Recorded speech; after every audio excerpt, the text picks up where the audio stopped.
Mr. Beeman is going to lead us on this one.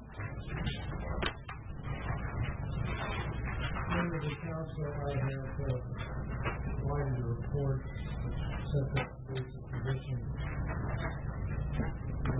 before you. The main point here is that we have the main point of the argument is simply this, that debate as to whether or not development charges are applicable to mausoleums was foreclosed at the time this bylaw was enacted. In the list of non-residential uses for which a development charge is payable, which is Schedule C of the Development Charges Bylaw, specifically lists mausoleums as a land use to which a development charge is applied. Once the bylaw is enacted, that is the end of philosophical and political argument as to whether or not it should apply. The decision has been made. The arguments that have been presented in the letter that is attachment 3 to my report all relate to whether it should apply and what should be done. Those debates take place during the time up to the enactment of the Development Charges Bylaw, not after it has been enacted. For example, in the city of St. Catharines, just as an example, they do something different than what the city of Niagara Falls does. In established areas where there is already existing infrastructure, they have no charges. That's a policy decision that they made. Niagara Falls did not do it that way. We have development charges in built-up areas. Every municipality is free to decide how it wishes to impose a development charge. However, once it has elected to do so, then the bylaw must be followed. Now, turning to attachment 3, the first point is that other municipalities don't have the same bylaw you do. Well, that's true. That's why we have numerous municipalities. Each one has its own authority to exercise its development charge powers.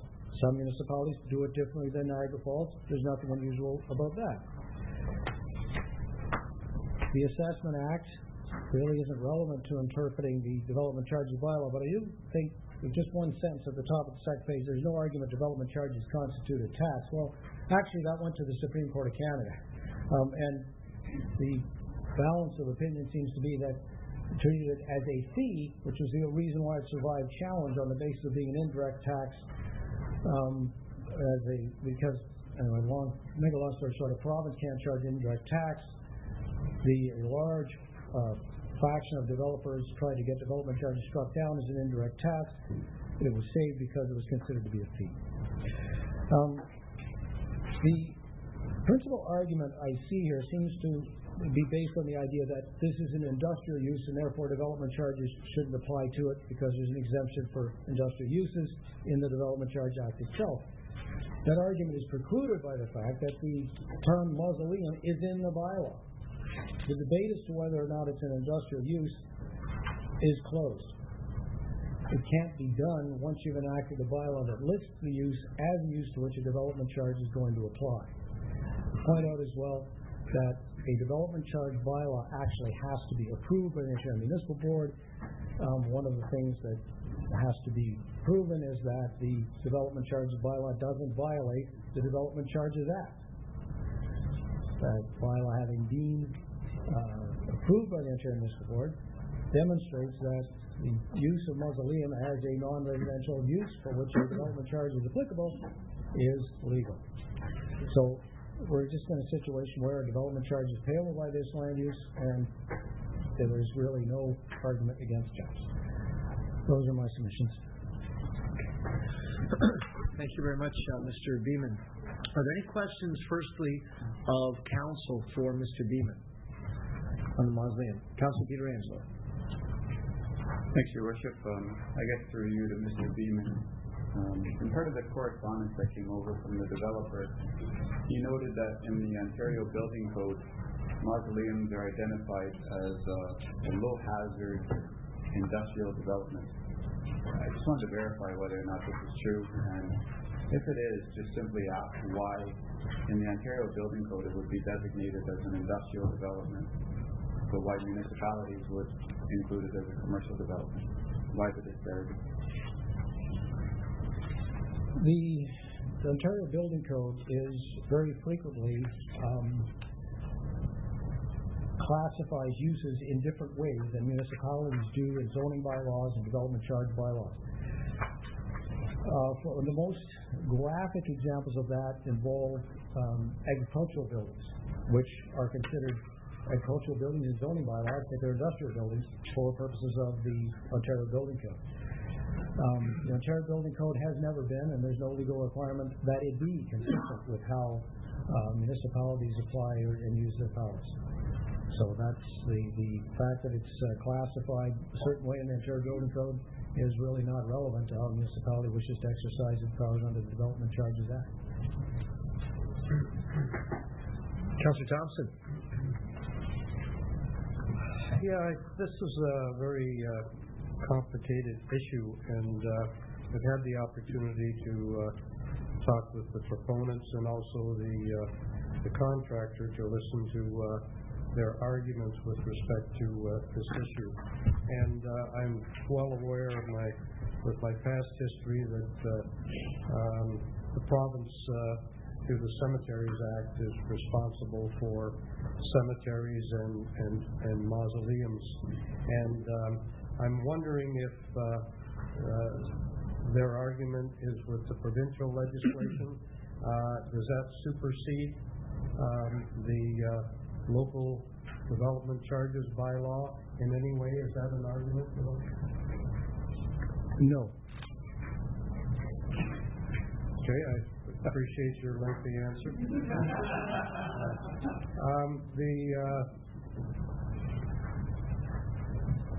If this was a non-profit group, I could see that they're providing a service that the municipality really is not providing, and therefore something for the community good. However, this is not for profit; it's a profitable business. So I can see the argument which I was trying to pursue to see if that was an opportunity. But as your comments are saying that other municipalities may have eliminated mausoleums from their development charges bylaw, but because we in the city of Niagara Falls historically have not permitted that or have included mausoleums, so that is why we are dealing with it in the method we're dealing with? Yes, it's listed as a non-residential land use that pays development charges in your development charges bylaw. The municipalities that are listed in the correspondence apparently don't charge it. There are other municipalities that do. So I think that because of the experience of the contractor and what he has dealt with in the past, he's aware that other municipalities do not charge development charges, and that would be the mistake that they think this is consistent across the province. So that's where the argument is. I can't speak for them, but I believe that they feel that because some other municipality didn't charge them, Niagara Falls should not. And as I point out, there are many variations on development charges bylaws. The most graphic example is right next door in St. Catharines, where if you have existing services, you do not pay development charges. They charge only in greenfields.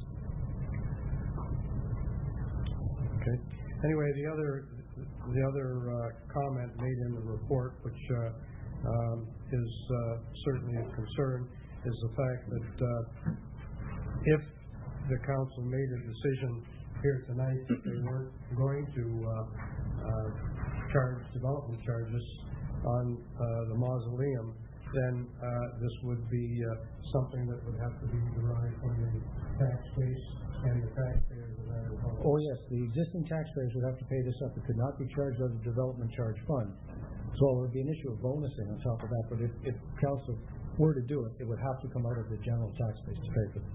So we're going to hear from, okay, thank you. Are there any other questions right now of staff from council? The other thing you should be aware of, today this was dealt with at Public Works at the region. excuse me, of which I'm a member, and after considerable discussion and debate, it was referred to our next meeting. So we had a hearing, tribunal of the development charges, and no decision was made. A lot of information came out, very interesting, and in the end we referred it. So I just want to share that latest little bit of information with you. And today, in addition to the Del Ducas, we've got Mr. Richard Verrier, who was presenting today at the region, and I think you'll find he'll give a lot of good information, and you'll probably have some questions for him afterward as well. So I'd invite you forward. Sir, welcome. Mr. Mayor, members of council. My name is Richard Verrier. I'm the Vice President of Construction Development for Carrier Mausoleum Construction. I actually look after various mausoleum development all across Canada. We've done developments in pretty well all provinces, so I'm quite aware of what development charges are. Different municipalities have different policies. What needs to be understood, point that I didn't make this morning, over the last 10 years, the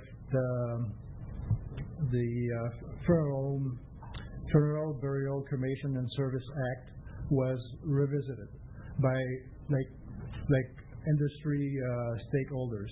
There were cemetery representative, public, non-public, municipals. There were funeral home operators, all kinds of cremation operators. So all industry stakeholders that deal with death in Ontario. In some instances, it's called the death care industry. It's not a nice word. That is not very nice, but it is what it is. That being said, the whole provisions of taxations were revisited by the whole industry, and it ended up that the Ontario Assessment Act was revisited, and the way it is, cemeteries are exempt of taxation under the Ontario Assessment Act. However, funeral homes have to pay taxes, and crematorium operators also are exempt for the next 5 years. So I'm pretty sure that at some point in time, I understand that you guys, the city of Niagara Falls, has its own development charge bylaw. The question is it fair and equitable, and is it in accordance to the provincial legislation? If I would believe that it would be fair and equitable, I would not be here tonight. I got better things to do than try to sell you on something that doesn't make sense. At the end of the day,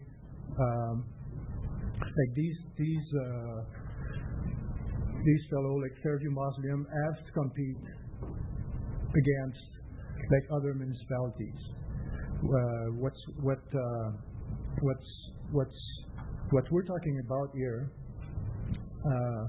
if we go back to the definitions, funeral home, a mausoleum, and undertaking premises, which is a different type of funeral home, are identified as non-residential area in your bylaw.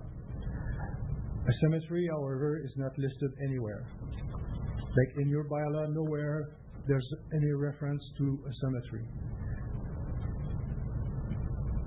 So it is understood that your bylaw was a result of a public process. The question is, was the only mausoleum operator in this town ever consulted? They were listed as being taxable, or to call it a fee if you wish, but I call it a tax because it is a tax.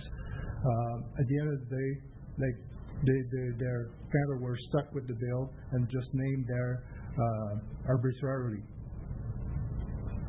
To the best of our knowledge, to the best of my knowledge, nowhere in Ontario a municipality specifically target mausoleum as equivalent to furlough. Mr. Ferrier, could I just hold you for 1 second? We have a councillor that has a question on that one point you just mentioned. Mr. Ferrier, you talked about how you understood that different municipalities had different bylaws. Before you built, did you not understand that development charge bylaw existed here? Yes, but that's irrelevant. Oh, it's irrelevant. Okay, thank you. You continue. Like the decision to build was not based on they're still building it. We still have to pay this was paid. The Fairview Mausoleum already paid $50,000. Like this is the process. Yeah, Councillor? Well, it's clearly not irrelevant because you're here arguing it. True. Okay.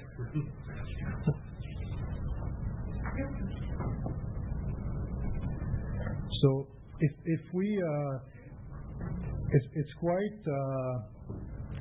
quite frequent that when you refer to a piece of legislation from one piece of legislation to another, it's quite frequent that you'll use like a legislation that is more specific to a specific industry.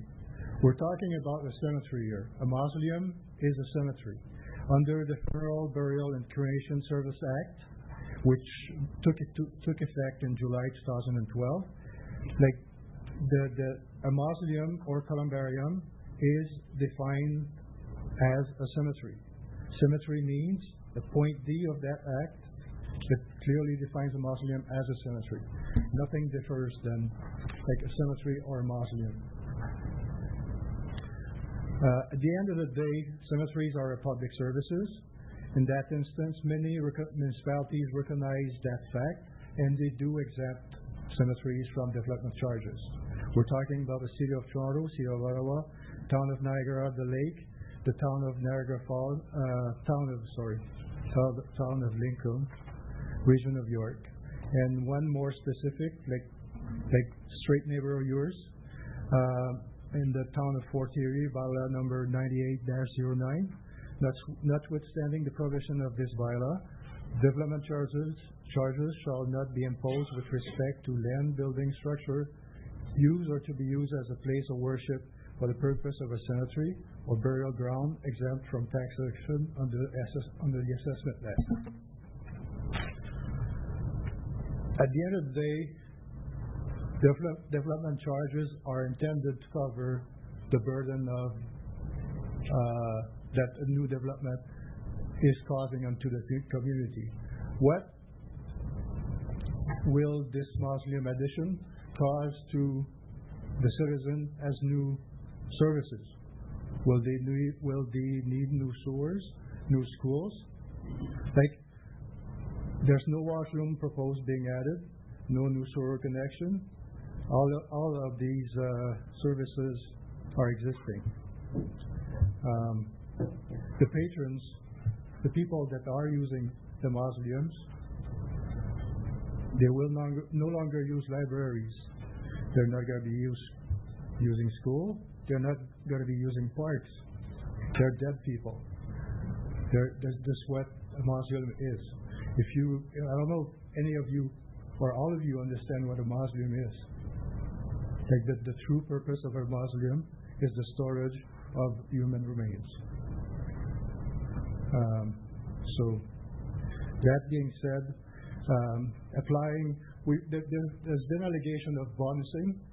Like, our claim is that applying development charges creates a competitive disadvantage. Like, Fairview Mausoleum has to compete against municipal cemeteries which are granted exemptions. In your exact or immediate vicinity, the City of St. Catharines, Victoria Lawn Mausoleums, is exempt from any taxation, any development charges. This is who they have to compete. The City of Niagara Falls have columbariums. They build columbariums. This is who they have to compete with. City of Toronto, Lakeview Mausoleum. There's a mausoleum at Lakeview, owned and operated by the City of Toronto. This is who they have to compete with. How fair is that? Really? Like we've referred to in our argument as industrial classification. This is the most common classification that we get into when we apply for building permits. The City of Niagara Falls Building Department has recognized this building as an F3 low hazard industrial. This is the major occupancy of this building. So if we were to apply like the industrial occupancy, like they are exempt. So like we're either asking for an exemption under industrial development or like under the assessment deck. In conclusion, a mausoleum is an above-ground cemetery. From a technical standpoint, the building's main purpose is the long-term storage of human remains. As such, it must be classified as low-hazard industrial occupancy, treated as industrial development. This is just a matter of fairness to create a fair, plain living field for our client. Thank you. Thank you. Do we have any questions for Mr. Verrier? Councilor Mays. I have a question, but I'm not sure who it's for. Regarding the present columbarium that we do have, is it city-owned or is that owned by the church? Did someone answer that? Yes. It's owned by St. John's. Okay, so should they expand? Would they be subject to a development charge if they decided to double that? Would they be exempt, or would that be would they have to pay an additional tax? Who would answer that? Would that be Mr. Beeman? I can answer the question. We'll first get our legal, then we'll get your opinion. When did you get elected? I would, off the top, right on the face of it, yes, they would. I guess there's another wrinkle in that they're a church. Are they? There would have to be an examination of that, but generally speaking, the parts of the church which are exempt from development charges are those parts which are the place of worship. So they would not be exempt. That would not. I don't believe so. Yeah. Did you want to comment on that? Sure. Like under the Funeral Service Burial Act, like a columbarium under 15 cubic meter does not require a building permit. It's considered a small scale columbarium. It does not require any permit. So I doubt very much so that that's a substantial size of columbarium. 15 cubic meter is probably 400 space. I doubt that this church would build that many niches. Like we're talking cremated remain spaces. Like we do probably 50 projects like this. We did build for the city of Niagara Falls actually. It is no permit. If you go to the building department, if it's under 100 square feet, 10 square meter, you don't require a building permit. And under the Funeral Service Act, it's called a small scale columbarium. So they wouldn't pay development charges. Any other questions of council for Mr. Verrier? I think Mr. Luke is talking to him. Do you have something to add, Mr. Verrier? Did he give you something you wanted to add? Well, Mike, Mr. Zolka was just commenting that there are outdoor columbariums at the Fairview Cemetery, right across the street, which obviously were exempt from any sort of development charges. So, like whenever he sets up his price list, he is like they are like obviously being they have a competitive disadvantage if they have to pay development charges. Okay, fair. Councillor Thompson. Maybe you could just advise us what happened with the region, why it was referred, and maybe the solicitor could comment on the development charges bylaw at the region and the difference between Niagara Falls and some other clarification? Well, at the region, we're dealing with the regional bylaw, and it was a little bit of a different argument. It didn't specifically state out mausoleums and columbariums as it does here, so there's some gray area. And they, like I think it was Mr. Berry mentioned, you've got two bylaws coming together, they're conflicting, and they were just trying to choose a side, but it wasn't clear. And we're thinking that we need to do more work at the region to be specific on this. And also, if this is really an above-ground cemetery, they're being treated differently than a cemetery. They're saying it's not being treated consistently. And other municipalities like St. Catharines, where they didn't have development charges. The other thing too, and obviously there's right now at the region they're having no development charges for industrial right now for a 2-year period, where they're trying to fall within that window to take advantage of that as well. So there were so many questions that came up. Staff went back and they're going to do more research. And the other thing they didn't do comparatives outside the region. We had information that Mr. Berry had brought forward, but we hadn't done our homework. So we sent staff back to go do more work, come back with more information, give us some time to kind of sleep on it, and come back and make a decision. That's kind of how it went at the region. But again, like I said, it wasn't as word specific as our bylaw here is. Yeah, Mr. Beeman? Add to that. Yeah, that's the fundamental difference between the region and every other one of the bylaws we're dealing with. This one has a specific list of non-residential land uses on which development charges are to be imposed, and the term mausoleum is there. That limits any maneuvering room, any ambiguity, any gray areas. The region, I wouldn't doubt, has to do a lot more work. Here, it's really simple. It's there, period. Now, my only question, it was mentioned, and maybe I know someone, I'm not sure who could answer that of staff, it was mentioned that they weren't consulted when we were putting this bylaw together, and I'm just wondering, were they notified?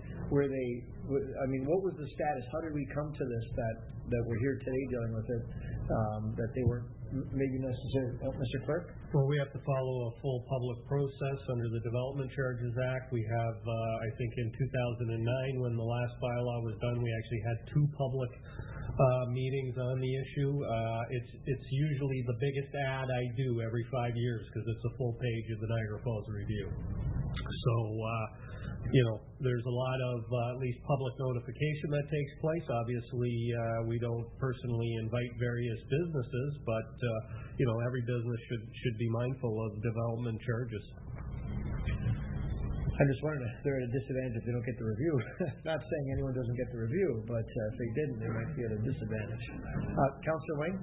And also, it was pointed out to us in response to Councillor Ioannoni's question that they were aware of the development charge bylaw and it was irrelevant to their decision to build. So that's a moot point. But, everything I've heard is political or ideological argument, and as the report points out, the time for that is when prior to the enactment of the bylaw, and once it's enacted, we have no choice but to follow it. And I think next time the development charge bylaw is reviewed and updated, that is the time to revisit this. But at the present point, our hands are tied, and we have no choice but to continue to apply it or throw the entire thing out and not charge any development charges until the period's up. Okay, thank you. We've got Councillor Morocco and then Ioannoni. Your Worship, you can go around the table. I feel very sympathetic that we can't do anything about it because there's already a bylaw that's in place. The contractor has done many of these in various cities, so he's very well aware of the fact that there are different bylaw or development charges being charged in different cities. So if he came here and made the application, then he would know that there's a bylaw in place.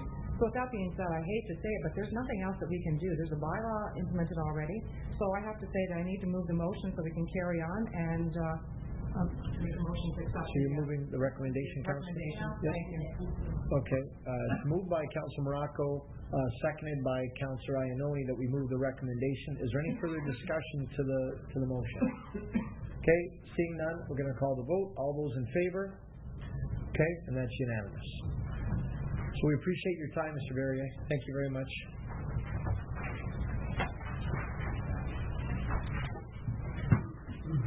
Next, we move on to reports and the consent agenda. Now, item F, 2013-63, the McBain Center renovations tender award. The downtown BIA has asked us to pull it, and they'd like to speak to it. So, what would council like to do with the remainder of the consent agenda? Councilor Thompson? I just have a comment on the medical marijuana program. Okay. I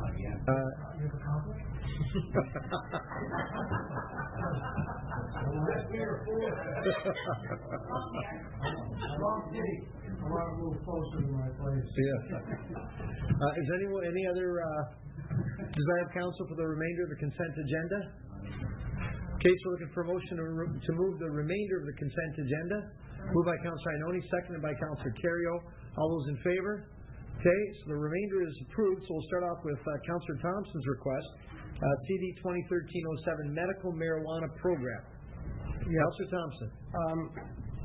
This is as a result of, I think, some resolutions and discussions that we had many months ago, where we were being subjected to, our residential properties were being subjected to marijuana grow-ops adjacent to the residential house.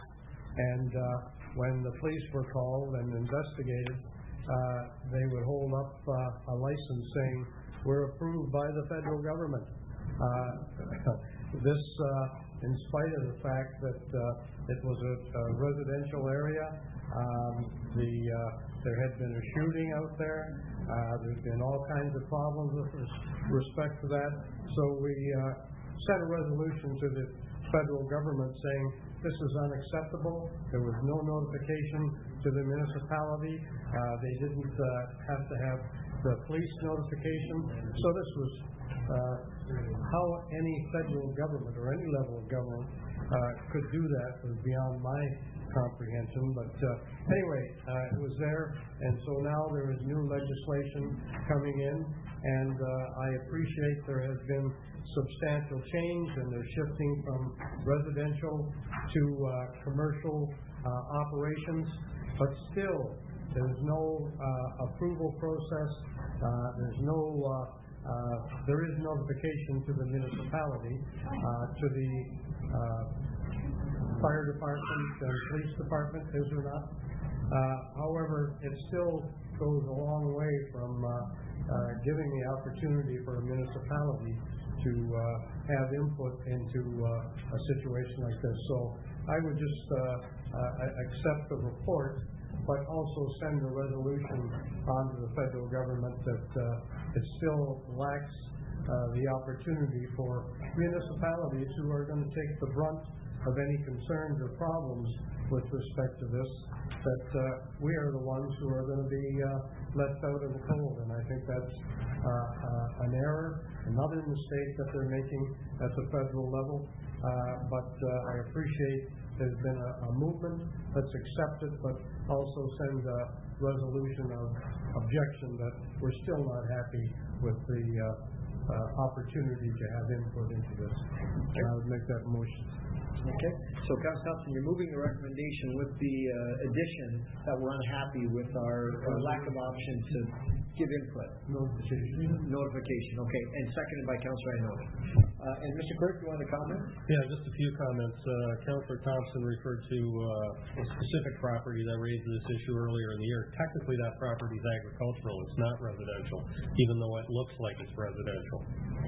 And an agricultural property would be allowed to have one of these facilities.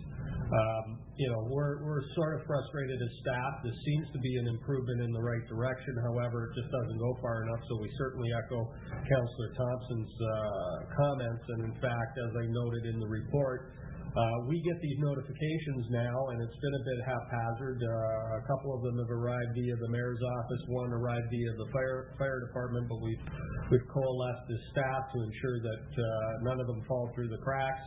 The applicant does not have to show the federal government anything as far as municipal comments. We've developed our own kind of commenting letter where we indicate whether zoning is compliant at this point in time and any other issues that we may have as staff, but there's no requirement for those applicants to provide those letters to Health Canada. So we're going to take that point and copy Health Canada on these, and also copy our member of federal parliament. And I think the discussion we had as staff was maybe when the mayor regularly meets with Mr. Nicholson, he can bring up these concerns, which I think is in keeping with your motion, but we will also send a letter to that effect as well.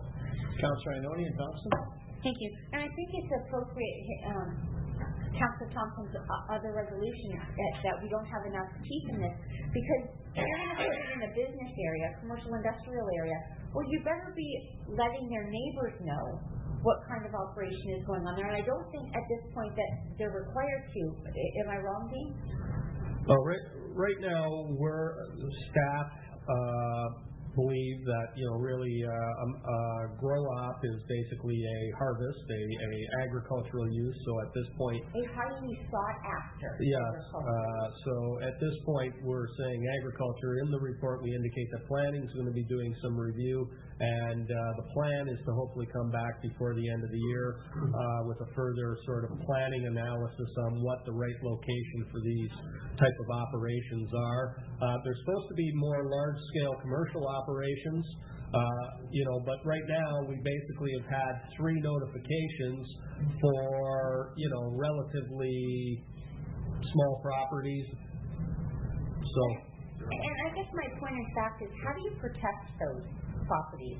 You put the barbed wire fence, you put the surveillance cameras, you put the lights, and then you add the dogs. It becomes just a colossal problem for the neighbors or anybody in the area, because it's a highly sought after crop. It creates an entire crime prevention initiative that has to take place. But even worse, if we're moving these into areas where the business beside them are not aware of what's going on in there, they will become aware when the Rottweilers or pit bulls are now patrolling the areas along the sides of these buildings. And then what can you do? So I think there has to be something proactive as opposed to preventative, because once they're in, how do you get them out?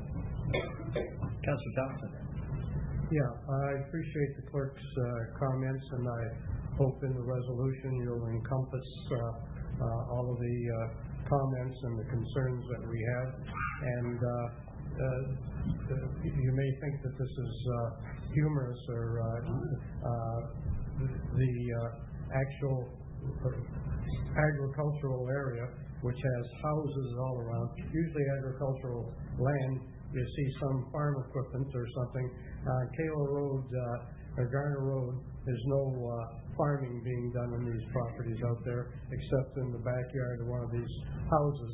And I also saw about 6 months after, we're in Toronto, right in a residential area, that they had legal grow-ops in residential houses. So I think that's a serious problem, and something that we should deal with. Is there any other discussion yet, Councillor Wing? Yes, it's already been, my analysis of what I wrote down was no teeth, and somebody else has already mentioned that. But to me, there's a fundamental flaw in the Health Canada legislation. They put in a requirement without the mechanism for enforcing that requirement. They're saying that licensed producers must comply with all federal, provincial, territorial, and municipal laws and bylaws, including municipal zoning bylaws. But there's nothing there to enforce that. And to me, if you're going to pass a piece of legislation, you should have an enforcement mechanism integral to that piece of legislation, not leaving it up to some other body at some other level of government altogether. So I think this is a gap that needs to be identified, and we need to ask them to address as soon as possible. Any other comments? Okay, seeing none. Councillor. The only other thing I wanted to mention was Councillor Ioannoni's comments. The property that we were dealing with and the complaints did have fencing, barbed wire fencing at one point, dogs, guard dogs in the yard. And This is and with children next door and living in a residential house. Pretty serious. Yeah, definitely. Okay, seeing no further comments, we'll call the vote. All those in favor? Opposed? Oh, that's unanimous. Thank you. Moving on to item F 2013-63. This is the McBain Center Renovations Tender Award.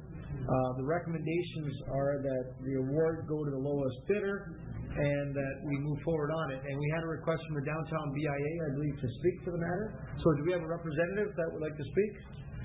Ma'am, welcome. Councilors, Your Worship, City staff. I received multiple calls from merchants in downtown today with worries that the city is moving essential services out of downtown to the McBain Center. So I was looking for some clarification from city staff exactly what the services they'll be moving to the McBain Center. So if anybody can give me a little bit of a clarification. I mean, the paper was very vague of exactly what was happening. Sure, we'll ask our CAO to weigh in. We had a report that went to council back last year, and how this all started, they put a picture up of the renovations, there we go. How this all started is that we're taking back our billing service from Hydro. NPDI currently does our water billing cycles. We're taking that service back. In order to take that service back, we needed to find a home for where we would do our billing services. So the decision was that we would bring that service back into the city, and we would look at two options where we would take part of our water billing operation and we would put it at the McBain Center and bring part of that operation downtown. While we were doing that, we felt it would be important at the same time to look at having, for lack of a better word, a customer service center at our McBain Center, along with our current recreation staff. All of our recreation staff work out of this building. So what you see on the screen and what will end up being developed is a customer service location where somebody could go and pay a water bill, a tax bill, buy a bus pass, pay a parking ticket, and that's what that center would be for. Downtown, the complete finance department, Mr. Harrison, all of his staff are going to continue to operate here. The majority of the department will be here. About 4 to 5 finance staff will be working out of this location, in addition to our recreation staff. The other thing we're going to be doing is having a couple of our parking people that Mr. Dren supervises here, so that again you could pay a parking ticket, you could go there and complain about your parking ticket, but those operations are still going to be here. You could come here and pay your taxes, pay your water bill, pay a parking ticket, buy a dog tag, whatever you're doing. So this is really just a satellite office, which again is going to involve the transfer of about 4 finance staff and 2 or 3 parking staff. The remainder of City Hall and all the core services, including all of our finance department, will continue to operate out of this building. Okay, one question I did have. So, will you be able to fight a parking ticket at City Hall, just as you would at the McBain Center? Would you be able to pay a parking ticket? Fight a parking ticket. No. If in the future, we have to make a decision on you can pay a parking ticket here. In order to bump that up to the next level to fight a parking ticket, you now would actually go to the McBain Center if you wanted to appeal or challenge it. And part of our rationale behind that was because you can go to the McBain Center. The way it's set up, there's what are we calling that room? There's a resolution room. There's a separate room where it is private. Somebody can go there. And the way it's set up at City Hall now, if you come to pay a parking ticket, it's not very customer service friendly if you want to appeal, because you have to pay upstairs. If you then want to fight it, you have to go downstairs. If you then are at the end of that conversation still having to pay it, you have to then come back upstairs. And we're basically bouncing somebody around the building. So if you're going to dispute a parking ticket, this is the location you would go. And that involves one of Mr. Dren's staff that would be at this location to deal with that. We actually do have an issue with that because if somebody does get a parking ticket downtown, now they have to drive and they have an issue with the parking ticket. So there's a parking ticket that's not valid. They have to drive all the way to McBain Center to fight that same ticket. I can see a lot of people getting extremely upset about that. Well, I can tell you right now, we have several people that get very upset as the way we provide the service now. And that's one of the reasons why we wanted to put it in one spot at one location where, we tried to find an opportunity at City Hall where we could deal with that. We felt while we were doing this, it was a much better opportunity to have the parking dispute resolution here. Not to say that you can't come and pay a parking ticket. I would argue that probably less than 5% of our people, Mr. Dren, would argue a parking ticket. We don't. Yeah. Basically, just to add to that, last year there was 800 tickets given out, and of those, the number that bought them were probably around 5%. That's in the downtown, so there's very few compared to other areas of the city that are given out. I find this to be very confusing. Traditionally, everybody's come downtown, so now it seems like a lot of people are going to be confused if they do get this parking ticket, and they're going to be frustrated, and they're going to come down here, and they're going to scream at somebody here, and then you have to go to McBain Center, and then it just seems very confusing to the customer. Mr. Grant would like to comment. If I can respond to that, parking ticket on the back of the parking ticket, it advises you where to go. It's like a summons, similar to a speeding ticket or other tickets that are given out by the police. It advises you, here's where you dispute it, and here's your options for payment. We as the DI would like to have the same services that are going to be at the McBain Center here as well, just because people do come down here and they do get parking tickets here, so having them go all the way out there seems extremely inefficient to the system that you guys are trying to create more efficient. If I can jump in, is there any other issues other than fighting a parking ticket that you're taking exception to in the report? Is that that's the key one now. I mean, same services are offered in both. Maybe I could just maybe we can ask Mr. Dre to comment. Would this involve having another person hired to do that if we had to do that here at City Hall, or if you can give us any kind of input on that? When you're looking at parking tickets, I think I'd have to look at that to see if that was the case, if we had to hire someone. But if you're looking at parking tickets, there is opportunities where there's an error on the ticket. It's very clear that people here would be able to reverse that ticket or deal with that ticket because it was an error. It was clear. It's the people that want to sit down and discuss what had happened and are looking for some form of resolution. That has to take place at one location. If we did that, we would probably have to hire someone else. Can I just throw a suggestion? I haven't thought this through, but I mean, could there be a way if they came to City Hall here, they could phone to discuss the ticket with the person at the McBain Center? Might they be able to? Because I understand what you're saying. Most of them, what you're saying is if there's a simple error, they wrote the wrong plate number, or they made some error, it can be corrected at downtown. And what you're saying is if there was something they wanted to fight or dispute, is there a way, since that ticket's electronically produced and we'll have a copy of it, could they on a phone conversation from City Hall talk to the dispute resolution section at the McBain Center? I believe under the Provincial Offences Act that you have to do it in person, so you can't make a phone call because there's usually evidence that's presented and things associated with it that you would have there and have to deal with it there. Councillor Morocco? Yes, Your Worship, just to the whole point. I think what I've heard here from a number of the people downtown and on the board, and I'm a representative of the board as well, is that they're not happy that we're actually going to be taking anything away that would bring people to downtown. They're trying to build downtown, and even if that actually adds to capturing the odd person that's coming down to pay for a ticket or paying their taxes down on Queen Street, they're hoping that they'll come down on the street and actually take advantage of some of the services that are provided down here by the shop. And another thing too, I thought that we were looking at customer service. So we're looking at additional customer service. I have to say, excuse me, Mayor, too. I'm not seeing it as additional service.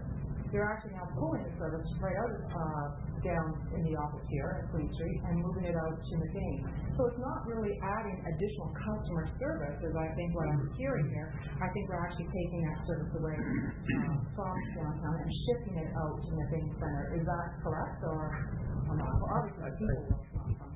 I think you have to look at what we're talking about as one portion, only one portion that has to be in one location, and that's the dispute resolution. Everything else, like paying the ticket, finding information about things, buying parking permits, will still be done here. So everything else except for that one, because there's a special setup required for that, which is a resolution room that allows people to discuss their situation, and that's required under the Provincial Offences Act. So we're talking about a very, very small portion of something. So everything else, buying a permit, paying a parking ticket, disputing that there's an error that's taken place, will take place at both locations. So we are still providing customer service. There's just one small component that's going to leave the City Hall and be placed at McBain in addition to the other services. Correct. And the other thing worthy of mentioning is that when they do come to pay a ticket downtown, they have to buy a parking ticket, they have to pay to put money in the meter, right, to go inside the City Hall to dispute a ticket. So at least at the McBain Center, they won't have to pay to park to dispute a ticket. So which is kind of, it's worthy of thought. I think it adds one element to the customer service. I think, and the goal, of course, is better customer service and reach out to the people. But we understand it's a valid point to be discussed. I've got Councillor Mays and Councillor Gates. No, Your Worship, just a comment. In that eventually water bills will be paid down here. I think this parking ticket thing is pretty small in comparison. There's going to be an awful lot of people coming downtown to pay their water bill, I would think. So I think it's going to be offset by quite a bit compared to the parking issue. So I don't see any real problem here. Fair comment. Councillor Gates? I just want to ask a question. These disputes that you talk about on parking tickets or taxes or any of the other stuff that goes on, do we ever have a problem with them? I noticed that if you come and pay a parking ticket here, and you go downstairs, is plexiglass all around. There's a fair amount of security. I'm just wondering if taking this type of service to the Y, where you got a daycare and some of the other things, will it be the same type of security to make sure we don't have any issues there? Councillor, for me, if I just draw your attention to the picture, it depicts it's been purposely designed to be very open. And within that area, there's a cubicle that would be a room. From the staff inside, it would be very visible, but certainly not interacting out in the common areas. From time to time, you can get people that are visibly upset at having to pay a parking ticket, and that's the whole reason why Mr. Dren's staff have this quiet room, if you will, where you go to take a resolution room, where you go take them side separately. There's security in there for the staff, but yet it's in this design it's open, but it's also protected from the main users within the McBain Center itself. And to that point, and one of the reasons why we picked this location is because, first off, major growth that's happening within our city is in the southwest quadrant. There are probably several thousand users of this facility on a weekly basis, and to us it's just an ideal space to provide that extra level of service. It was never intended to prevent or stop people from wanting to come downtown. I mean, we put a lot of capital infrastructure into downtown over the last number of years, and you're going to have basically the same services here other than the dispute resolution. And this is really just what we'd call almost like a satellite customer service center to be able to give that quick convenience to people that live in that end of the city. Are there any other questions of council or comments? Is there anything else, Ned, you want to add to that? All right, thank you very much. Appreciate the input. Okay, so we have a recommendation before you. We're looking for a motion of council. Okay, moved by Councillor Iannone, seconded by Councillor Carrier. There's no further discussion. We'll call the vote. All those in favor? Okay, and that's unanimous. And thank you very much to the Downtown BIA for attending.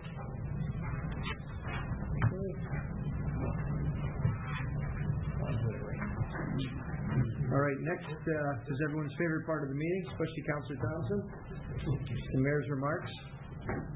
He usually calls me the day before and asks me just to tease him a little bit with what I'm going to talk about. So, and I won't usually. Once in a while I do. We'll start off with obituaries. First off, Isabel Mann, wife of former City of Niagara Falls and Niagara Regional Alderman Douglas Mann, passed away, as well as baby Jamino Cardamone, a City of Niagara Falls retiree. So our thoughts and prayers go to their families. World events, as everyone's tuned in, they saw upwards of 275 km/h winds in the Philippines. Our thoughts and prayers go to the local Filipino community as they reach out to their family and loved ones in the wake of the typhoon. And for those listening, donations are being accepted at the Red Cross at redcross.ca or at the St. Catherine's Red Cross office, Mennonite Central Committee at mcco.ca, and soon the Filipino Canadian Association of Niagara will have their fundraising details up and running. They're just not quite yet finalized. Reminder to everyone at home, council meetings start now at 5 p.m. on Tuesdays. Our next meeting will be Tuesday, November the 26th. What's happened? The United Way Pool Boy auction took place at the Americana. One of the guests there was Christopher Lloyd. Was in town making a movie, and you remember him from Back to the Future and Taxi, and it was kind of neat to see him and share a hot dog, share a gourmet tube steak with him. Neat guy. Also, we had the grand opening of the Spoiled Homemaker at the Town and Country Plaza. Look for great Christmas gift ideas. Councillor Gates joined me there. We had the Arts and Culture Wall of Fame induction ceremony at the Niagara Square, and Councillor Peter Angelo and Gates joined for that event. Recently, we had the 40th annual Mayor's Prayer Breakfast, and we had Nick Walenda here that day, and we had a full crowd, 670 people. And thank you to Councillors Iannone, Gates, Peter Angelo, and Morocco for joining us for that day. It was a very good morning in that way, but it was a sad evening as we heard of the passing of Jay Cochran. Two special people that day, and we are working on some ideas on a fitting tribute to Mr. Cochran. Niagara Concerts had their recent concert featuring Louise Petrie, who's originally from Welland. I was joined by Councillor Gates. It was an amazing show. They've now had to move to the convention center because of the flood at the old NFCVI Kingston College. For anyone looking for a Christmas present, I have to do a real quick commercial. If there's someone you need to buy a present for, you don't know what to buy, they don't need anything, buy them a membership to Niagara Concerts. It's $100. That gets them 5 shows. Every show is amazing. They have everything from musicians and dancers and singers, and I'm talking Broadway quality.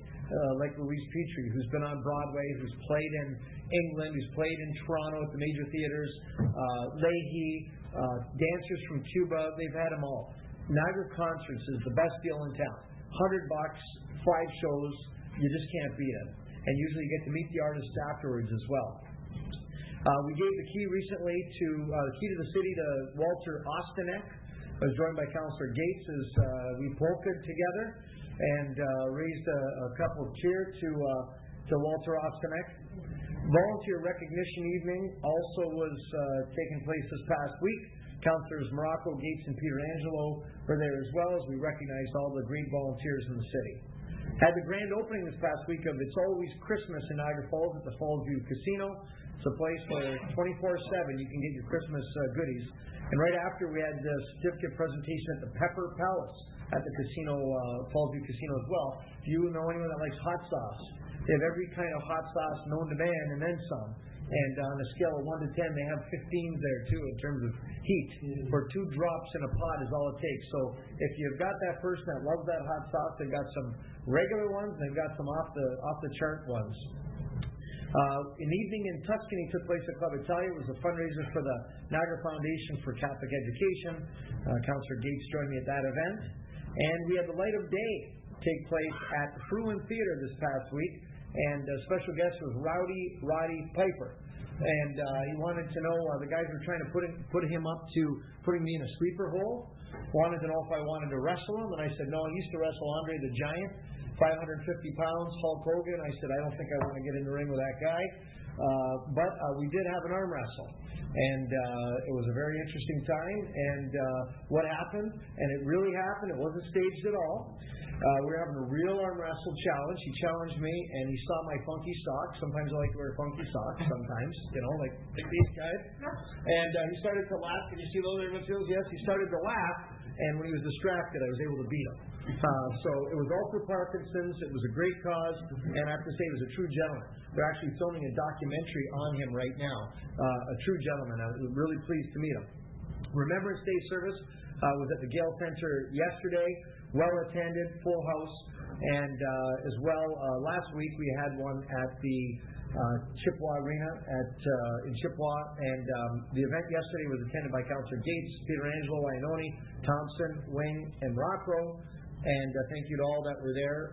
Special tribute to all of our veterans. The Winter Festival of Lights had their veteran memorial for the Korean veterans. Councillor Gates was there as well. So we did that on Saturday afternoon. Very emotional for a lot of the Korean vets. They call it the Forgotten War. And as we presented city certificates to them, a number of them did get emotional. Said, you have no idea how important this actually is to us. So we're glad that we were able to do that. And then the opening ceremonies that night, Councillor Morocco was there as well. It was a rainy night. It was a difficult night, but I have to say the way it ended was spectacular with the Niagara Symphony Orchestra playing to 15 minutes of fireworks over the falls. It was pretty spectacular, pretty dramatic, and worth going sitting in the rain. Sleep Cheap, Charities Reap is on right now. Anyone looking for hotel rooms, you can book a couple more nights. It goes right till Thursday night. You can stay in the best hotels in Niagara Falls. Thanks to the tourism industry and all the hoteliers for $45 for a falls view and $65 for a jacuzzi. You can stay in the best rooms and you help out charities while you're at it. As well, this is our 10th anniversary. There's special passes and attractions and contests. You can win a trip to Quebec City. You can win a fantasy day on Clifton Hill. You can win dinner at the Rainforest Cafe. All you have to do is go on the city's website, niagarafalls.ca, and click on the keychain for the Sleep Cheap and register. Just put your email in. You'll get notified of all the special add-ons to the event, and as well, you'll be entered in the draw to win some of these great prizes. I can't always be at every event. A lot of the time they overlap, so council often represents the city. I'd like to thank Councillor Peter Angelo. The Niagara Falls International Marathon took place, and he ran and represented council at the VIP reception. And I understand he's also going to be representing us at the 5K Candy Cane Lane run this coming Saturday. Councillor Morocco represented us at the 75th anniversary of the Niagara Falls Bridge Commission and at the Better Homes and Gardens Real Estate Grand Opening.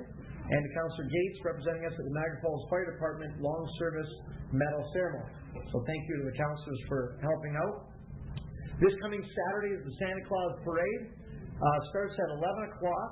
Starts on Victoria Avenue at Armory, and it goes right to City Hall. There'll be free Tim Hortons hot chocolate and Timbits at City Hall. There'll be a tent set up and a meet and greet with Santa Claus in front of City Hall after the parade. So good chance, bring your letters to Santa. You can drop them off at City Hall that day.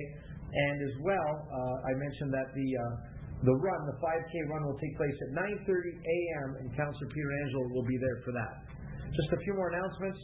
Tyler's Warmth is a fundraiser where you can donate your used mittens, hats, coats. The boy passed away and his mother decided to carry on the tradition. Tyler's mother, where you can drop off hats and all these scarves, whatever you have, you can bring them to the Gale Center all day on November the 16th. So that'll be the same day, this Saturday, same day as the parade. So if you've got some extra things, your kids have outgrown them, bring them to the Gale Center, and we're happy to share them with those people that need them. Club Italia has their Ladies Auxiliary Spaghetti Dinner this coming Sunday from noon until 6 p.m. $8 adults, $5 for children. If you don't feel like cooking on Sunday, come to Club Italia. Grand opening of the Joy Vintage Emporium takes place on Victoria Avenue, right across from St. Pat's Church. It's another place when you need to buy those gifts for people you're not sure what to get. And lastly, last announcement, we're going to start something new. It's called Walk and Talk with the Mayor. Some people are not interested in the formalities of coming to City Hall and sitting down in an office setting. Well, we're going to have our first Walk and Talk with the Mayor Saturday, November the 23rd on the Paisley-Janbury Trail at Portage in Morrison. It's 10 a.m. It's going to be for 40 minutes. It's open to the public where we can connect, we can chat. Your dogs and your kids are welcome. Dress for the weather, and if there's some things you'd like to talk about and walk while we're talking, by all means, again, that'll take place on Saturday, November the 23rd at 10 a.m. At the Portage end, or the Morrison end of the Paisley-Janbury Pool Trail. And that concludes Wayne Thompson's favorite part of the council meeting. When's the pool going? That's a good one. Hey, we're moving on to communications and comments of the city clerk. First off, we have correspondence from the regional chair regarding our city report. Yes, Councillor Thompson. You have the floor. Yes, I was rather surprised to see this response from the regional chair. I think we were very specific in our comments about how we felt. Are you paying attention, or are you? I'm sorry, no. I had a note from the clerk. This is important city business. It sure is. Carry on. Thank you. Anyway, he seems to be disputing several things, and yet he's not being specific about the things that we talked about in the CAO's report. He's basically saying that the CAO's report was inaccurate, that they have regular dialogue and discussion and communication with respect to regional matters, and sort of refutes everything that was in the report that the CAO had before. So when it comes to regional transit, I don't think in my mind there's a big stretch that the city of Niagara Falls is going to benefit from regional transit. I think, and in fact that's not mentioned in the chair's comments here, but he seems to be skirting around the situation and really attacking the report of the CAO, which I found extremely interesting and of great concern to the citizens of Niagara Falls. If we're going to have one municipality in the region and take over all these services, they're attempting to do it one service at a time and over a period of time. And I have a great concern about that.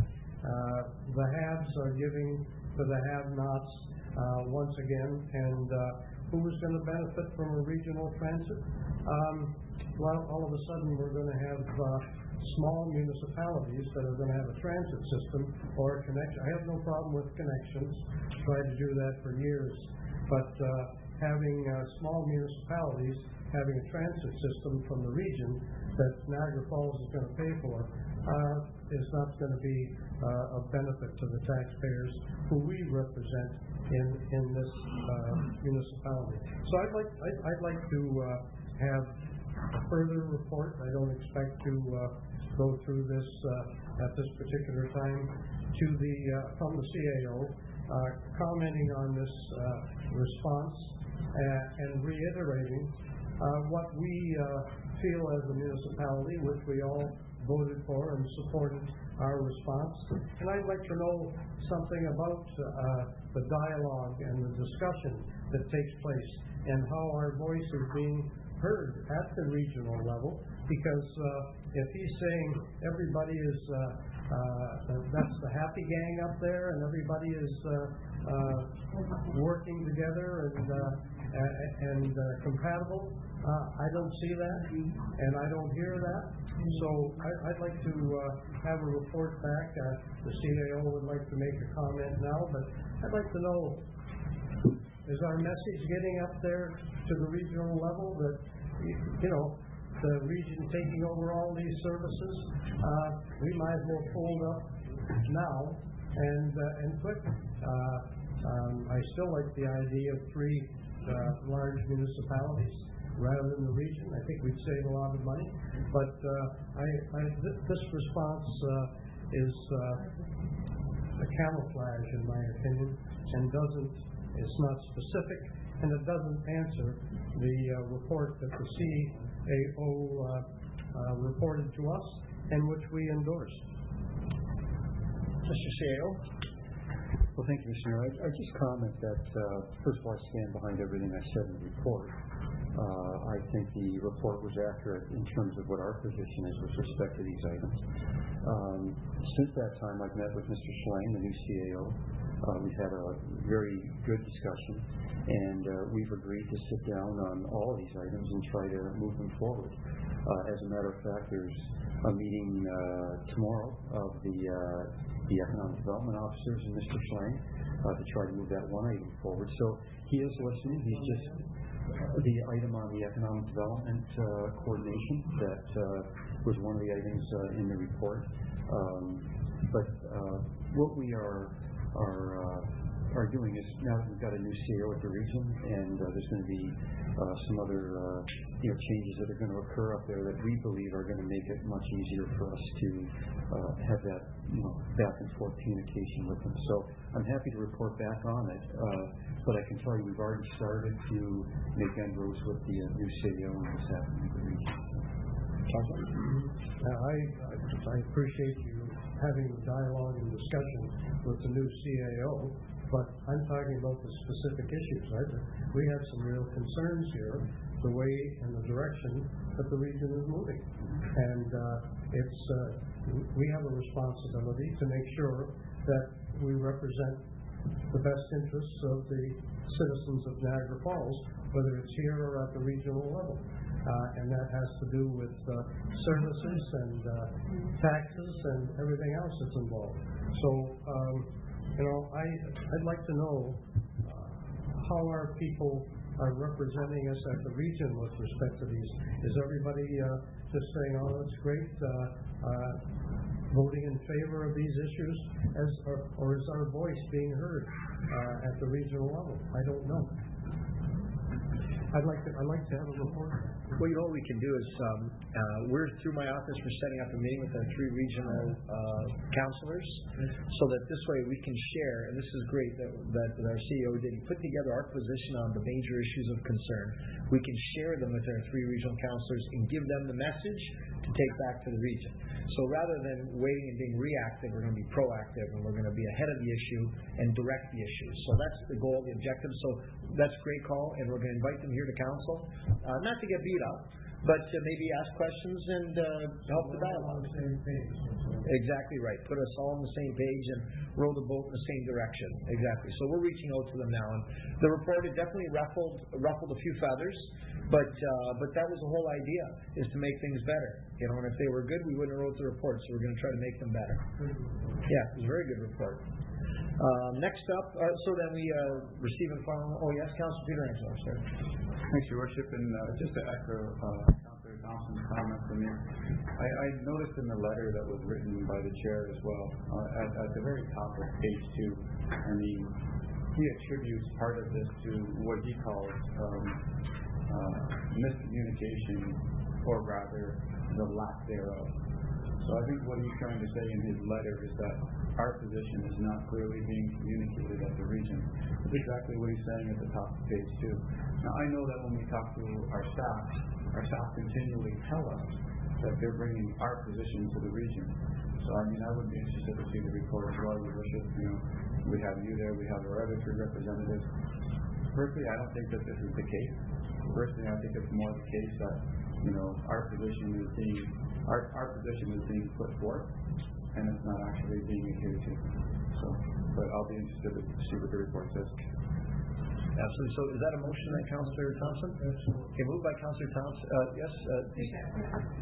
I made that motion at the last meeting in regards to our CEO's report back there. I said, I think that we need to have our regional representatives come here and speak and actually tell us exactly how they feel and if they're supporting us. There was a comment based in the paper the next day by a former politician saying, well, you've got your mayor there, he should be good enough to tell us. but it's just not you, with due respect, Mayor Jim. It's that we need to see what our representatives also have to say, and that we have all three of those regional reps actually supporting what the wishes and the voices of this council and our constituents here have to say. So that motion's been made, and I'm kind of upset to see that, we just get this letter back from the chair saying it's a miscommunication.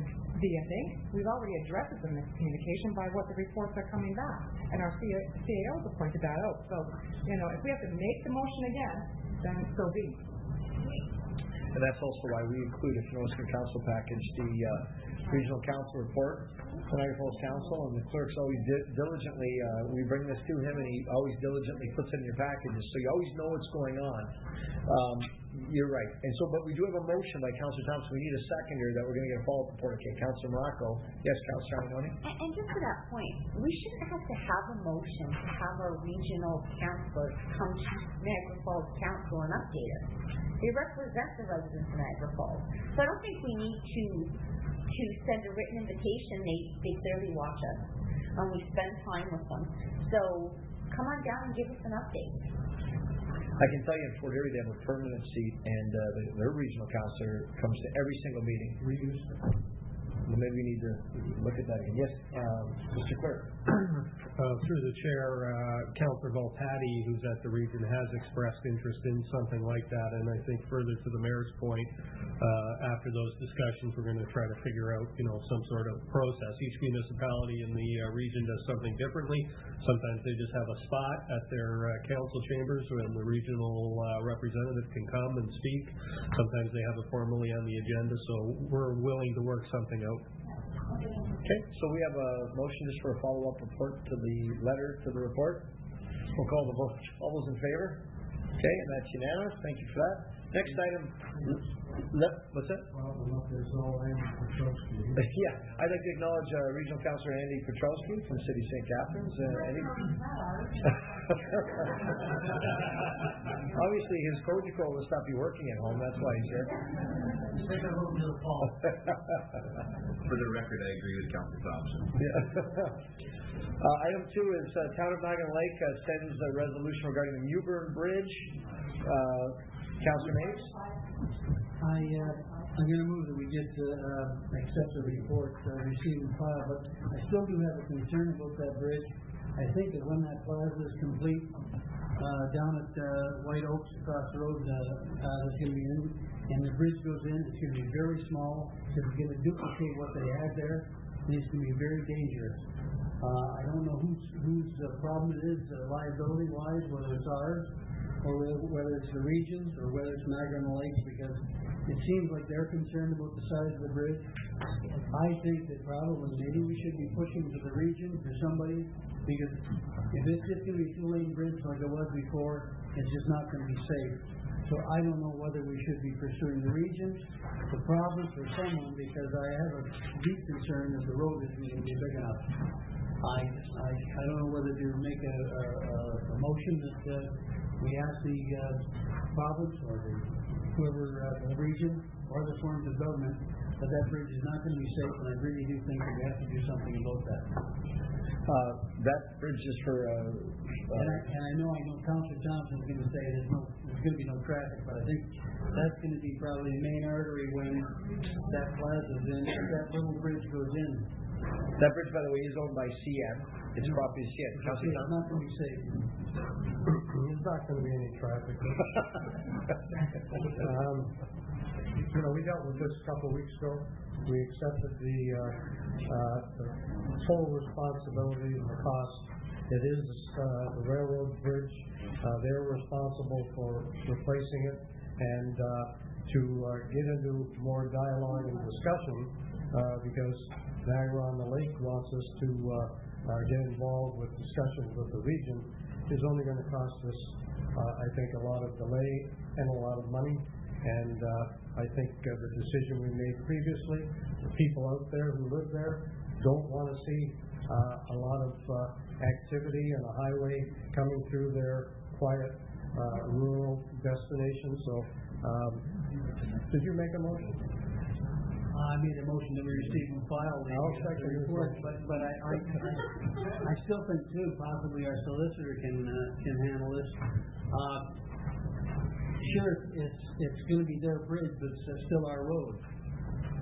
If something serious happens there and they say that our city was negligent in not having the bridge wide enough, would there be any responsibility, any liability on the part of Niagara Falls because it's connecting with our roads? Mr. Bates? Well, the decision on the size of the bridge is what is classed in law as a policy decision. It's a budgetary decision. You can't argue liability on that basis. If the council makes a decision to provide a certain level of service because of the funds available to do it, that precludes anybody using that as a theory of liability. In order for there to be liability attached to the design or the nature of the bridge, it would have to relate to some decision which wasn't made by a political body. Just concerned about public safety, that's all. Thank you. Okay, we have a motion by Councillor Maves, second by Councillor Thompson, that we receive and file the letter. We'll call the vote. All those in favor? Okay. Item 3 is a letter from City of St. Catharines requesting additional funds for their downtown policing. Yes, Councillor Thompson? Yeah, I really am confused by this letter. They've mentioned several times in the resolution about the City of Niagara Falls windfall with the casino dollars coming to the city, and then they talk about municipalities being responsible for their increase in policing in different areas. What are they trying to accomplish here? I'm not really sure. I'm like you. I'm a little confused, but yeah. So anyway, gives me a great deal of pleasure to receive and file. Okay. Moved by Councillor Thompson, second by Councillor Iannone, that we receive and file. So no further discussion. We'll call the vote. All those in favor? Okay. Item 4, Vietnamese Boat People Memorial Monument Committee. Requesting council consider a monument. The recommendation is that we receive and file. Any discussion to that? Moved by Councillor Iannone that we receive and file, seconded by Councillor Morocco. Any discussion to that? Seeing none, we'll call the vote. All those in favor? Okay, and that's unanimous. And lastly, requesting council approve a municipal council support resolution for a FIT program for a rooftop solar facility on Dock Street. Moved by Councillor Pietrangelo, seconded by Councillor Iannone. All those in favor? Okay, and that's unanimous. Mr. Clerk, are there any additional items for council's consideration? All righty, and ratification of in-camera matters? No ratification. All right, we are now at the presentations and deputations for those of you patiently waiting in the audience. I know you've enjoyed very much the entertainment value that you've received for free. First off, I would start off with the Niagara Falls Tourism. We have Tony Williams and Victoria Wixton. Tony is a Director, Operations and Consumer Marketing, and Victoria is Director of Business Development of Niagara Falls Tourism. They're going to give us an update on their activities as of late. So welcome to City Council. Good evening, Mayor, members of City Council, and City staff.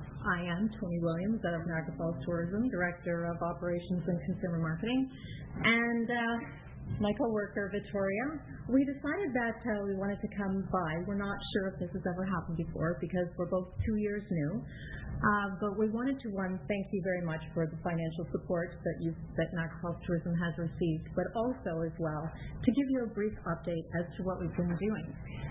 So I'm going to report on the consumer transient side of the business.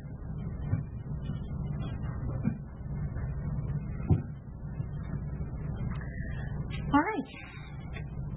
So, I want to talk to you about our website. You probably all realize that we distribute brochures and maps.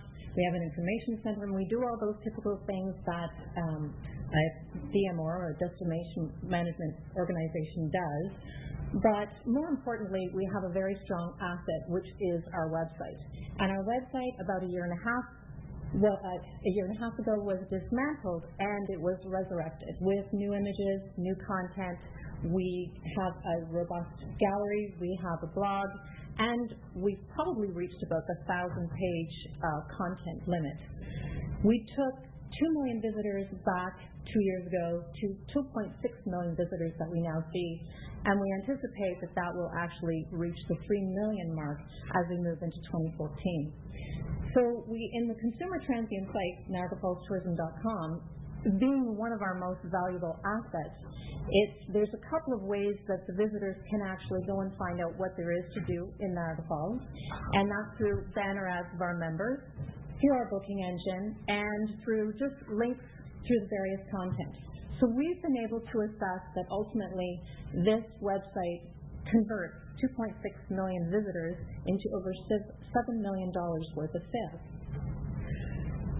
Last year, we implemented a brand new tool, and it's the booking engine. The booking engine has been a phenomenal, great asset that we've added to the website. So you can actually go and book tickets, you can book hotel rooms, or you can book packages through our site. As you can see here, we've bundled 3 packages: the Great Escape, Sweep Me Off My Feet is the romance package, and the family package, and those have been our most popular. Those packages have allowed us to gather data and to be able to convert a longer length of stay. So while the consumer is going through and they're booking their hotel room, they can start adding additional tickets to their stay. So as you can see, we actually moved our 0.8-day stay in 2011 over to 1.8 days through our booking engine, which is a really rather phenomenal feat. The other focus that we had, or that I had in the past year and a half, was to focus on some of our partnerships because they are very important to us. They help us actually take our budget and leverage more funds. So, for example, Ontario Tourism Marketing Partnership Corporation, or OTMPC, they've come to the table often, helping to supplement consumer transient campaigns. So 2 years ago, we held a photo contest. Many of you might have been aware of that, and we had winners actually announced at the New Year's Eve party. And as well, they helped us launch a summer campaign when we first started our booking engine. They will also be coming forward in 2014 as we start our spring campaign, also announcing the beginning of hornblower cruises. Tourism Partnership of Niagara, as our local RTO, has also been a significant catalyst for helping us get things done in Niagara Falls. And the big focus there has been about animating the destination. Niagara Falls Tourism and its board members have lobbied really hard in order to secure another $400,000 from TPN, or our RTO, in order to present some of the things that you've already seen. So we managed to get $10,000 towards the Niagara Symphony presentation. We've managed to get an additional $80,000 to the Winter Festival of Lights fireworks. We've managed to add an additional $100,000 to the New Year's Eve party. And we have $200,000 going forward to fireworks in 2014. This came with a lot of hard work, and I also want to actually thank our board members, because our board members work very long, hard hours in order to attend a lot of these committee meetings and board meetings in order to vote and pass these matching fund opportunities along. And I have to say, Wayne Thompson, who is here and is my chair, has inevitably put in probably the most amount of time of anyone ensuring that our match fund initiatives get moved along. So those are some of the major initiatives that we've had at Niagara Falls Tourism on the consumer transient side. And now I'll pass the keys over to Victoria. And just if I could, when you say, for those at home that don't know what TPN or RTO stands for, maybe you can just real quickly explain what I know what it means, but for them, what it means. So the Regional Tourism Organization is a designated entity by the Ministry of Tourism, and they are tasked with creating a Niagara Region brand. And so they typically work with all the various cities and municipalities within their designated area, and that they have matching funds available. Their main job is to market, so they try and level a tiered marketing strategy. The Regional Tourism Organizations, there's 13 of them in Ontario. The one that's located here in Niagara is called TPN, or the Tourism Partnership of Niagara. It's a world of acronyms, Mayor Jim. Your Worship, City Councilors, other important people I really should get to know, I second my colleague's statement with another thank you for allowing us to be here. I have the distinct pleasure of talking about the Group Sales Department of Niagara Falls Tourism. Niagara Falls Tourism is the only DMO who's heavily invested in the business events market as well as the travel trade. Nowhere else in Niagara is there an amount of money put aside and human capital put aside in these two initiatives. Why are we existing? Short, to provide leadership and coordination in promoting and marketing the Niagara Falls business events and travel trade products, resulting in increased tourism revenues. Short. That's why we're here. That's why we exist. But we do have some commitments to our tourism partners, to Niagara Falls, our residents, and of course to City Council, because we are respectful of the money that you give us. Our commitment to simplify and enhance the process of doing business with Niagara Falls. Simple, one-stop shop with our departments. Our goal to increase the number of visitors, to of course to increase the average visitor's length of stay when they visit our destination. This is the most important thing, especially for our business events market, is to develop shoulder off-site tourism business in Niagara Falls, making it a true 12-month destination. To market new export-ready, high-yield tourism products and service. We want to make sure that we, especially in the travel trade department, have our customers coming back over and over again to experience new product. To implement effective destination marketing initiatives and sales strategies. More importantly, to ensure that our public funds invested in the NFT Group Sales program are used in a coordinated, effective, and responsible manner. That's our commitment. Our job is to open doors, revenue opportunities for our members, those that are in tourism, for Niagara Falls, and of course the Niagara destination as a whole.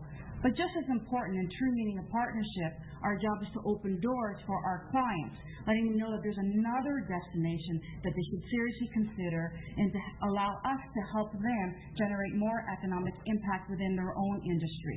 To help the travel trade market package Niagara Falls so they can sell Niagara and put heads in beds and bums in seats in their travel buses.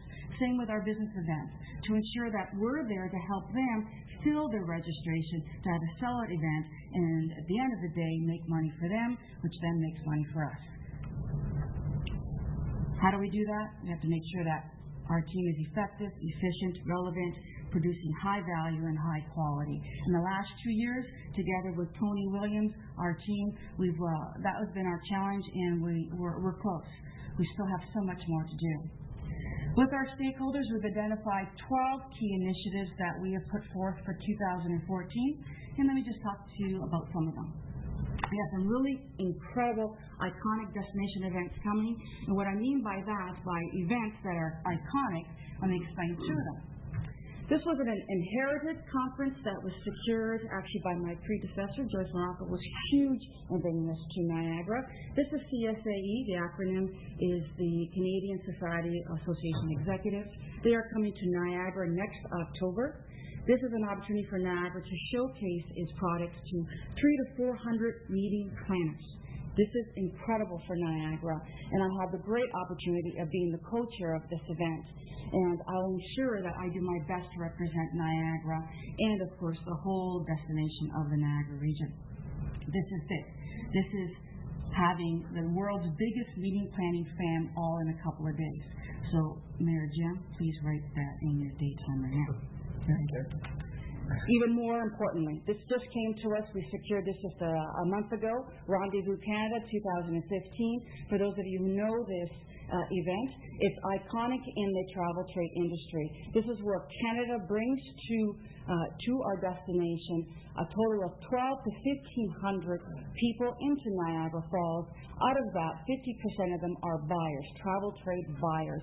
This is a B2B marketplace where we have meetings, one-on-one appointments, and it's happening here in Niagara on May 26th to the 30th of 2015. An iconic event happening. Very exciting.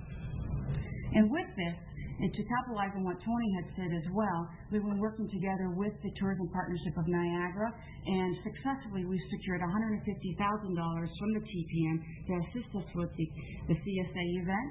and already the TPN has come forth with their support with Rendezvous as well as the OPNPC. It's a highly, widely appreciated event, and we will be getting funding where we need it. Another key initiative, of course, in order to satisfy our mandate sales solicitation, we have identified all of our markets, all of our emerging markets, in both in business events and travel trade. We know who they are, we know where to find them, we know how to get a hold of them, we know who they're hanging out with, we know what they read, and we're there everywhere. And just in short, the next slide tells you a little bit about some of the activity growth within our department. Just coming back to some of the historics from 2010 or 11, 17 events were on their travel calendar. These are like trade shows, marketplaces, sales missions, PR events. And in 2011, 29. We've just finished 2012 with 51, but we've just concluded October 31st, our 2013 fiscal year, with 60 events. 55 planned in 2014. So you can see the team has been extremely busy. Every month there's at least 5 to 6 initiatives that we're executing. Not only preparing, brainstorming, paying for, executing, and then all the follow-up that goes with that. The last point is extremely important to ROI. 31 client inspections from the MCNIT, which is our meetings, conventions, and incentive travel division, which I call business events. We did 31 client inspections, and 74% of that closed into actual business. A wonderful ROI for our partners. The team. We're very fortunate that Niagara Falls Tourism has been able to attract a group of talented, expert professionals. This is my travel trade team. Really, I only have 4 people on our team as a whole. Jennifer, Anastasia, and Brenda is travel trade. Jennifer is on maternity leave right now, but I wanted her to join the picture. This is my travel trade team. And this is our business events team. Joanne, working out of our Montreal office, and Paula Rachel, working out of Niagara Falls Tourism itself. A total of 4 people doing 60 events. When you talk about a scale, I was having lunch with Toronto Tourism today. We have a team of 32 people. 32 compared to our 4. And this is what we're executing. Here's the great thing about leading this team. The team, they lead with their brain, but they manage with their hearts, both with everything they do with our partners as well as their clients. They're not severed at the neck. It is humans serving humans, and I'm very fortunate to have such a talented team. It is not all hugs and giggles at Niagara Falls Tourism. There's a lot of pressure on this team. We have a lot of key performance indicators that we've put in place. They need to perform. They know that revenue is coming in. It's not our revenue. It's our members' revenue. It's the city's revenue, and we need to make sure that we're getting back. So here are some of the key performance indicators I want to share with you tonight. In 2012, RFPs, requests for proposals, these are our new inquiries that we helped generate to bring into Niagara Falls. Last year, we secured $14 million worth of RFPs. This year, we finished at 17.6. Now, I have to stop and pause for a second. My rubric behind this, for every guest room is attached to a $125 room rate. For every person, it's attached to only $75 for that person for breakfast, lunch, and dinner and attractions. So it's very conservative. So these numbers are really lowballed, and they're not actual. In order for them to be actual, of course, it's a lot of, can I get your contract, can I see your manifest, and so forth. That's not going to happen. I'm just going to present what is our basic numbers. But here's the good thing. Look at the definite business. Last year we secured $8 million worth of secured business. This year we finished at 9.7. Again, with 4 people. For somebody who ran a hotel for 19 years, that's really good. Here's something that I love to share with you. Future business on the books. We have a brand new reporting system in Niagara Falls Tourism, new software program that allows us to input everything that we're doing. So as of November 1st, 2014, moving forward, here's still what's on our books coming into Niagara Falls. Why I like this information is I get to share that with the Chamber, I get to share that with our taxi drivers, I get to share that with anybody who asks what's coming into town. It's great to have these numbers. Products and services, another key initiative that we've identified that we need to do a better job of getting out there. So as a DMO, we've identified 6 key services. We took a sifter, we put all of our attributes on a flower sifter, and we just shut it down. Here's what remains: 6 key services that are not matched by any other DMO out there. We've created a brand new destination proposal package, a beautiful document. So rather than all these individual assets going out to our clients, it's nicely bundled. It actually includes a wonderful mayor welcome video, and I thank you for that because it's getting well reviews. I'm going to talk about the host destination sponsorship program with the next slide. Every destination does a little bit to buy the business into the destination. Last year, with the support of our board, I was able to put some funds aside in what we call our destination sponsorship program. This is me giving a little bit in order to buy a lot. And here's what we've done with it so far. The program got implemented in February, and already we secured 11 pieces of business at a value of $3.5 million worth of business. It cost me $25,000, but I've secured $3.5 million. Definitely a great kudos to NFT for putting this product in place. Very responsible financial management. We've been told what our budget is. We reconcile every single month. We're very transparent. Nothing is under general accounting anymore. Everything that we spend has its own line item. We can tell you exactly where we're going with our money at any given day. Always reconciled the month. For the last 2 years, I'm pleased to say that we've always been under budget and not 1 cent over. Marketing resources and collateral, we have a lot of new things up our sleeve, an abundance of display units that we rent out now, we give out to anybody coming into Niagara. We have destination magazines, we have a wonderful travel trade brochure printed in 8 different languages, PowerPoints for every single language out there. We have a total of 15 PowerPoints in different languages to date in our inventory. Everything is consistent, on brand. Everything's professionally presented into the marketplace. And we're very fortunate. Tony and I bring a lot of talent to the table. We're actually producing these materials ourselves. Our website portals. This is not the main Niagara Falls Tourism portal. These are our business events portal, meetings, fallsmeetings.com and fallstraveltrade.com. We've tripled the amount of visits in the last 2 years.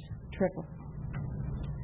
Strategic industry partnerships. When we came on board, it was told to us that we really need to do a better job of strengthening our partnerships with the OTMPC, the Ontario Tourism Marketing Partnership Corporation, and the Canadian Tourism Commission, the TPN, the Tourism Partnership of Niagara, the Scotiabank Convention Centre, and so forth and so forth.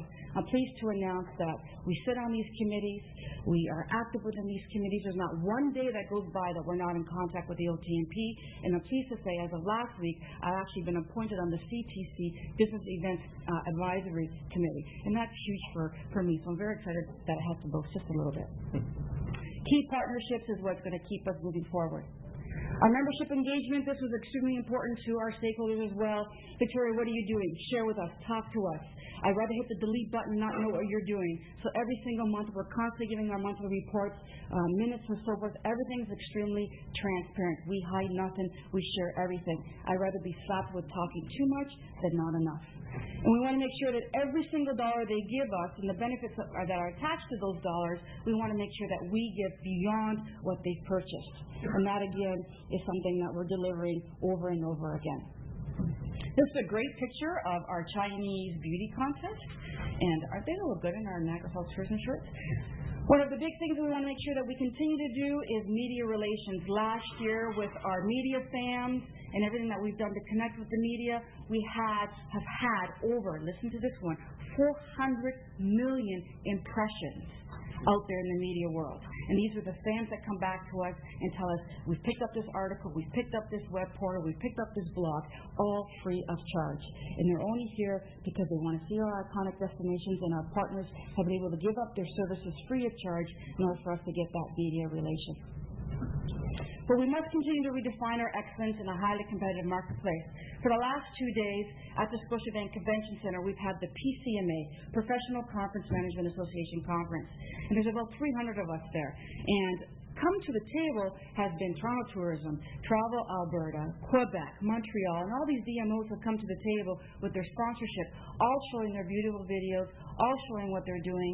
And I have to say, it's competitive. We have to keep moving forward and make sure that Niagara Falls, who's now been told by the OTMP that we've come on board as an emerging DMO, I want to make sure that we continue moving forward with that momentum. Execution is key.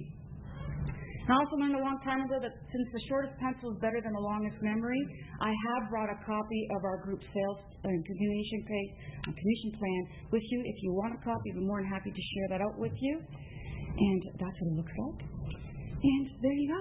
That's it for Niagara Falls Tourism. That was a lot. Well done. Thank you very much. And again, if anybody needs a copy, just let me know. I have some for you, okay? Okay. Any questions or comments for Victoria or Tony? Councillor Thompson. Thank you very much, ladies. We used to do this on an annual basis, and somehow we got away from this kind of information to the council, which has been a mistake. I was first on the board of the Visitor and Convention Bureau because I realized how important tourism was, the lifeblood of this community. We even had a lot of industry, heavy industry at that particular time, but that has gone by the board. So we're so fortunate to be in the location we are with Niagara Falls and to have the opportunity to draw people to this destination. 1969, I was first on that board, and I have to tell you, without exception, and I think you've seen that tonight, that the staff that we have at Niagara Falls Tourism, Tony Williams and Victoria Wixton, are without exception the best people we've had in those positions in the history of Niagara Falls Tourism. So I think you got a sample of the enthusiasm and the professionalism that exists there today. And I think that the timing is perfect because obviously we're going to be making a decision about the budget, and this is what you get for your grant to Niagara Falls Tourism. Huge benefit to the community, and they told you what they're doing, but it has nothing to do with the taxes that are raised. Every hotel room pays more than a single family home in the city of Niagara Falls. 15,000 approximately hotel rooms, and the jobs that are created. People come from around the region for this economic development engine that we have here in the city of Niagara Falls. But I just want to congratulate the ladies and say it's a pleasure for me to be involved with Niagara Falls Tourism and tourism in general, with classy, professional, bright, enthusiastic people like we had here tonight. So congratulations, great job. Thank you. And I'd also like to echo those comments. And obviously tourism is very important in Niagara Falls. It's our General Motors, and oftentimes it's criticized for being part-time, seasonal, low-paying jobs. The fact is the industry is maturing, and now that you're making this more of a year-round industry, it's becoming career-oriented. There's good jobs emerging, and I couldn't agree more. I think we've got an outstanding team here, and it's obvious they're on their game. So it's good to know we're getting good bang, we're getting great bang for our buck. So on behalf of the city, thank you very much.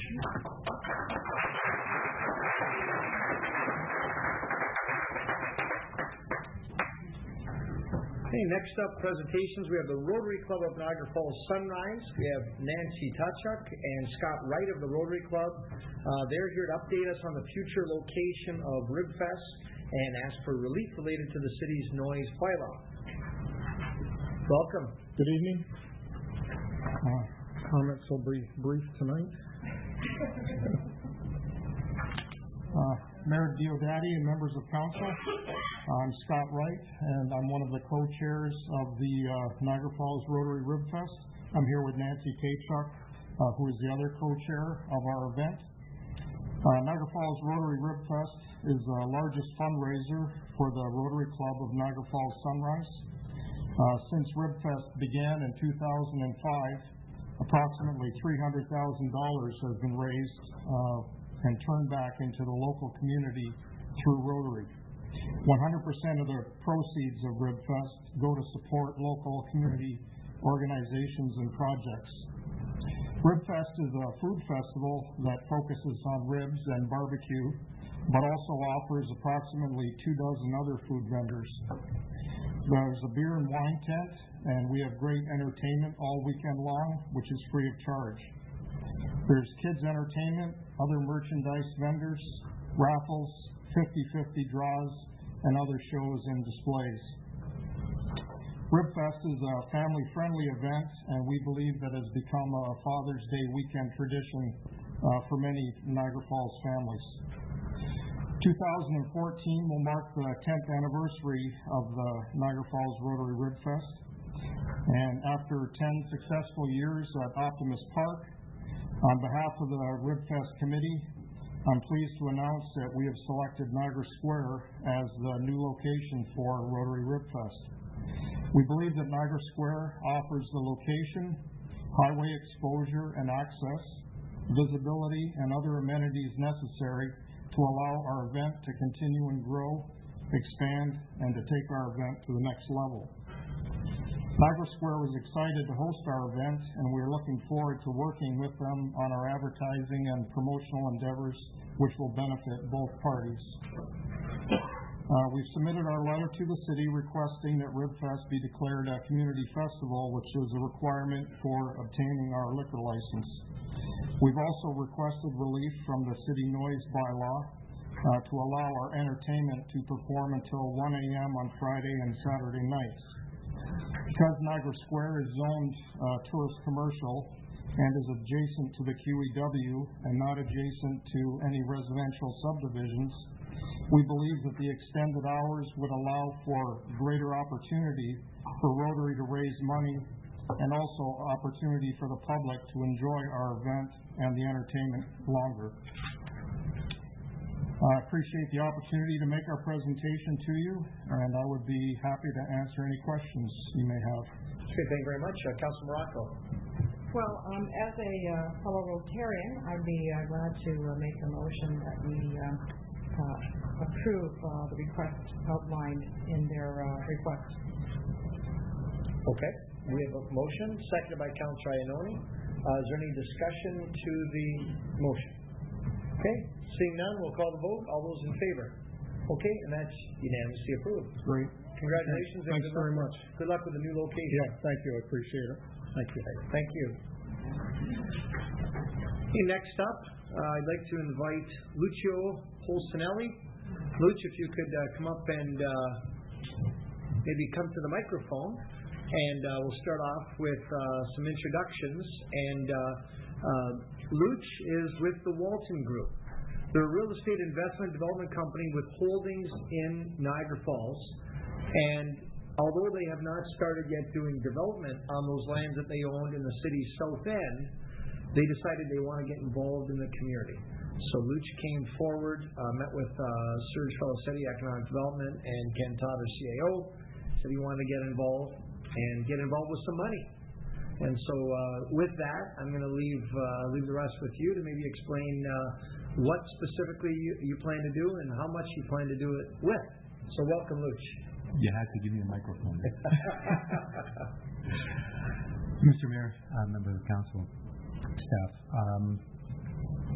let me take a little step back. In the mid-50s, my mother took a boat and landed. And I was driving up and down the street, and I called her and I said, Ma, where did you live? 115 Ferguson. I've been driving up and down Ferguson. I still can't find 115. So at some point, I got to find that house that she moved into when she came to this country, and started her life in one of the most, I believe, one of the best places in the world. And more recently, about 2 years ago, Walton approached me and said, Lucio, we'd like you to be part of our team and take a look at some lands and see if you can do something with them. And I said, where? And they said, in the Gateway Economic Zone. I went, that sounds interesting. So I came out here and I drove and I got really excited.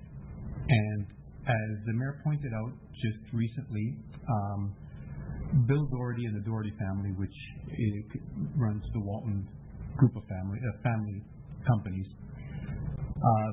opened up their purses and said, in our markets, can you find some groups that you think that might need some help? And there's a lot of groups that need a lot of help.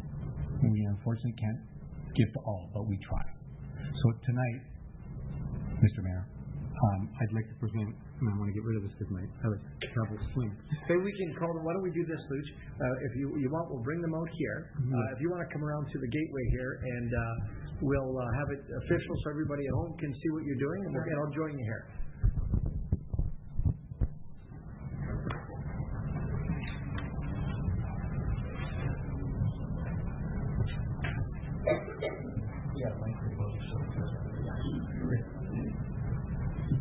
So, to begin,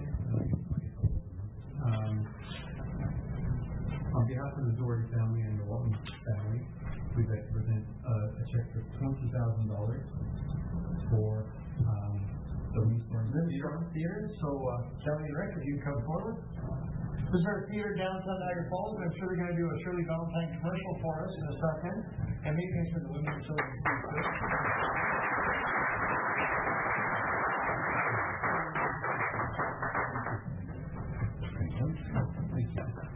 And Walton focuses on all different people in need. A specific interest is like to women and children and families that would be, assisted in times of need. And if there's anything that you can help direct these funds to, this goes with all the charities that we sort of earmark, that would be nice.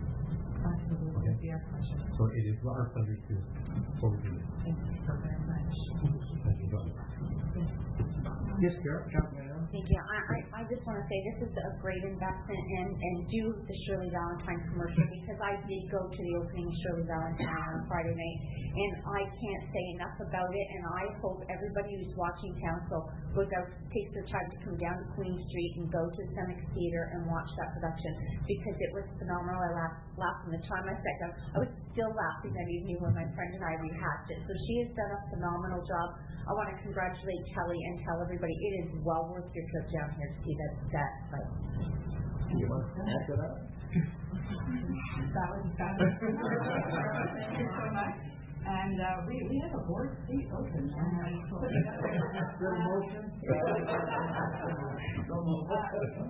If you can, it's not just for women, it's for men. The message is for both genders and for all ages, really, but 30 and over. Norma McClellan is spectacular. We are honored to have such an incredible actress of her caliber.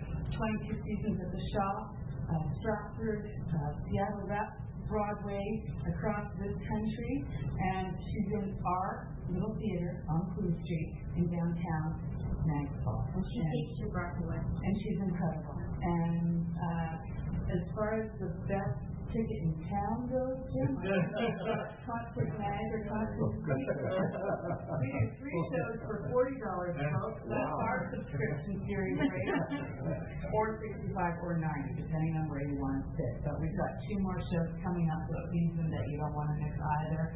The third, I have to take the moment, I'm going to, if you don't mind. World premiere by George F. Walker. Order of Canada, 3-time Governor General, award-winning playwright. His most recent for Lifetime Achievement. He is directing and bringing a world premiere to Niagara Falls and 6 other plays around the world. He is opening this year, and we have one in Niagara Falls. So please come out and support us. Our ticket prices are low because we want to make our theater accessible to everyone. Thank you so much. Thank you. And what's the best way to get tickets if they want to? How do they reach? 905-374-SHOW. 374-SHOW. Okay. 7469. 905-374-SHOW is the number to our box office. Come down to the Seneca Queen Theatre in person from Tuesdays to Fridays from noon to 6 is when our box office is open. And visit our website at LTP, for Women's Prime Theatre Project, lttniagara.com. Excellent. And Councillor Mays, would you like to comment? Well, it's Councillor Gates, but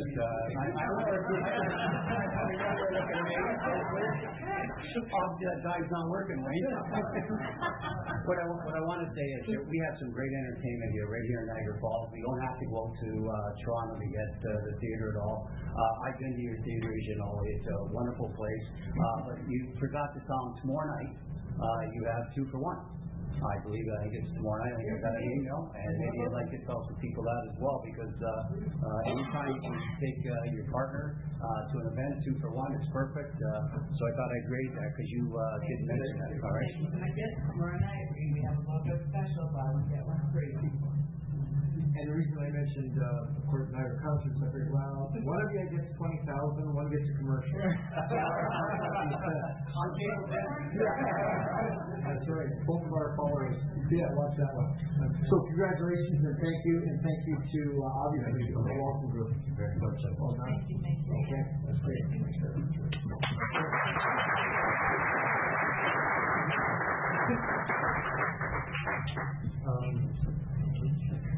The next one, Mr. Mayor, is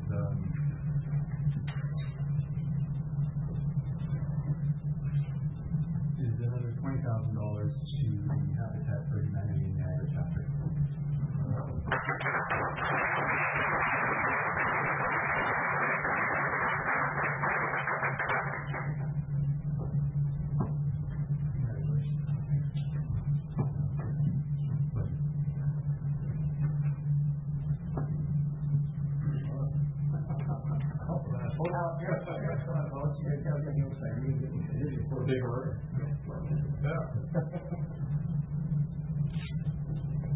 Thank you.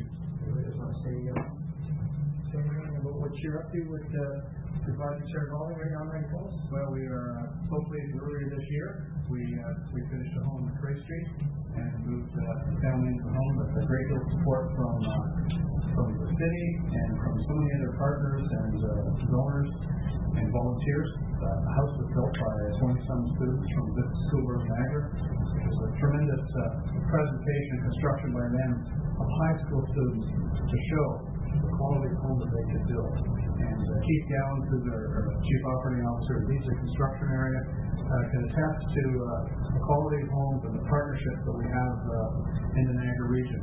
Partners like Walton and Lucio stepping forward for us is so important, because we know we're doing good work. We have so much more to do.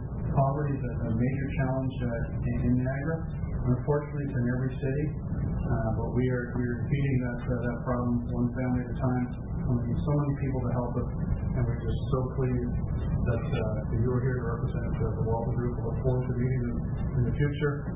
I'm sure Keith has plans to get both of you with some sawdust and many other council involved, because we are planning to initiate the bill that Mr. Check will go towards sponsoring next year, likely in the summer.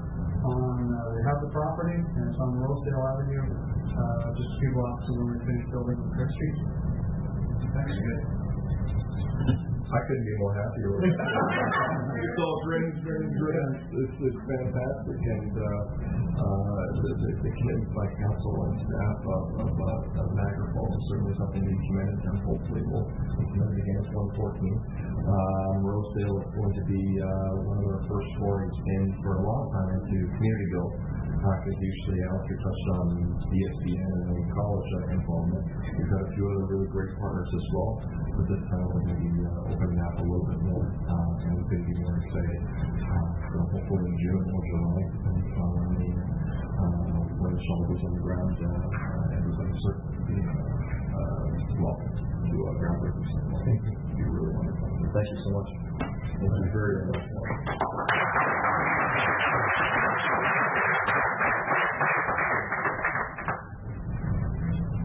Mr. Mayor, last but not least, Wait, no? How's that happen?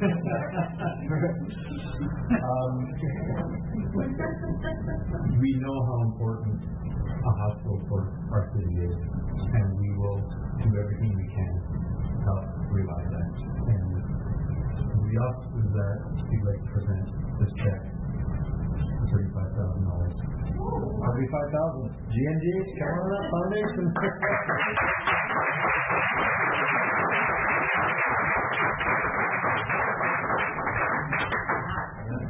That's wonderful.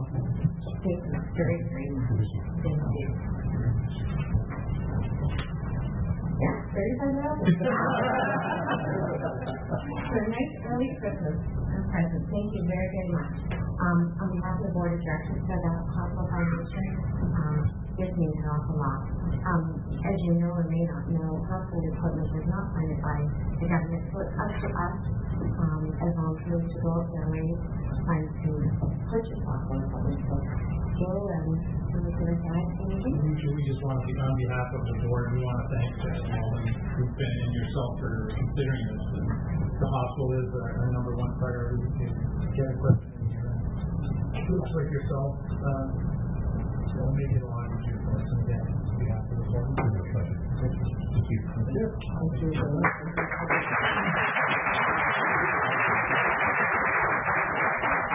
And on behalf, and I know Luch is well aware of what we're trying to do in the south end of the new hospital. And that's why he said to us, he said, I want to help the new hospital. He said, well, we're not there yet. We're getting there. But so I want some equipment that can help out, that they can use at the new hospital. And how can we do it?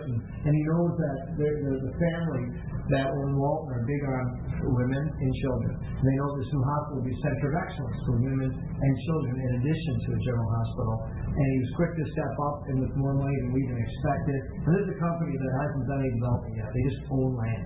So it just shows, I think it's a good example to set for other developers and a great way to start off the Christmas season. So thank you on behalf of the city, to Luch, to the Walton Group, and to all the recipients. I say it's a great night. Thank you.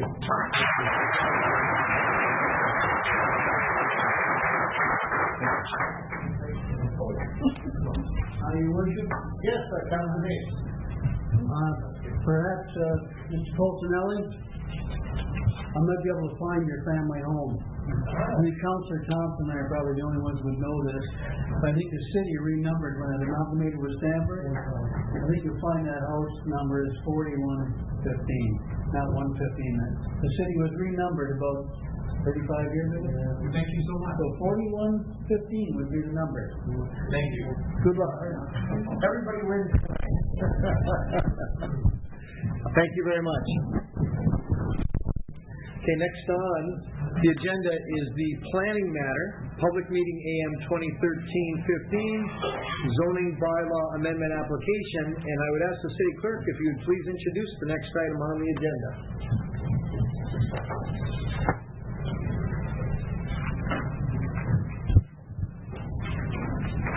Your Worship, a public meeting is now being convened to consider a proposed amendment to the city's zoning bylaw to permit a proposed 20-unit, 3-story apartment building at 6693 and 6719 Thorlstone Road. Notice was given by first-class mail in accordance with the Planning Act on Friday, October 11th, 2013, and by posting a sign on the property in question. Anyone who wants notice of the passage of the zoning bylaw amendment to participate in any site plan process, if applicable, or preserve their opportunity to appeal to the Ontario Municipal Board shall leave their name on the sign-in sheets outside the council chamber. Thank you. I would now ask Mr. Ken Mack, our manager of current planning, to do the planning presentation, explain the purpose and reason for the proposed bylaw amendment. Mr. Mack, welcome. I'd like to draw council's attention to the illustration on the wall. You have this section of Thorlstone Road, as I have many times. You'll be familiar with it. It's on the north side of Thorlstone Road. It is approximately 240 meters east of the intersection of Dorchester and Thorlstone Road, and it's surrounded by a development that was undertaken quite a few years ago called Summerlee Acres, the townhouse project. The applicant is John Lally, and the owner of the property is Donato Colangelo. I'll draw your attention as well to this location map, which illustrates the site positioning on Thorlstone Road. The site is approximately a quarter of a hectare in size. As I indicated earlier, it's approximately 240 meters east of the intersection of Dorchester Road and Thorlstone Road, which is a minor commercial hub in the city. There are a variety of land uses that surround the subject site. There's a commercial block To the southwest, on the corner of Coldstone Road and Confederation, there is an apartment project immediately east of that that took place in the early 90s. There was another apartment project that took place a considerable time ago, several properties east of the subject site. This corridor has been identified since the late 70s for intensification.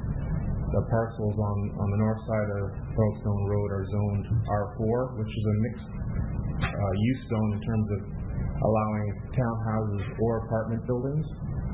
And there are lands on the south side of Coldstone Road which have been zoned an apartment zone the same length of time in anticipation of development. Unfortunately, Niagara Falls' appetite for apartments is not as strong as we'd like it to be. However, these lands have been zoned in anticipation of this form of development, and so we're excited about seeing this application. I'd also like to note that this site is within walking distance of Glengate Park, which is on the south side of Crawford Street, and it's also within walking distance of Mitchelson Park, and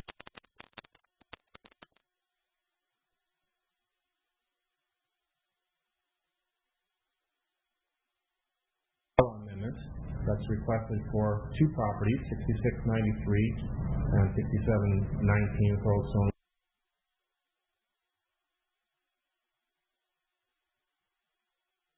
One, the property on the west, the portion on the west side formerly had a dwelling on it, but that dwelling has since been removed.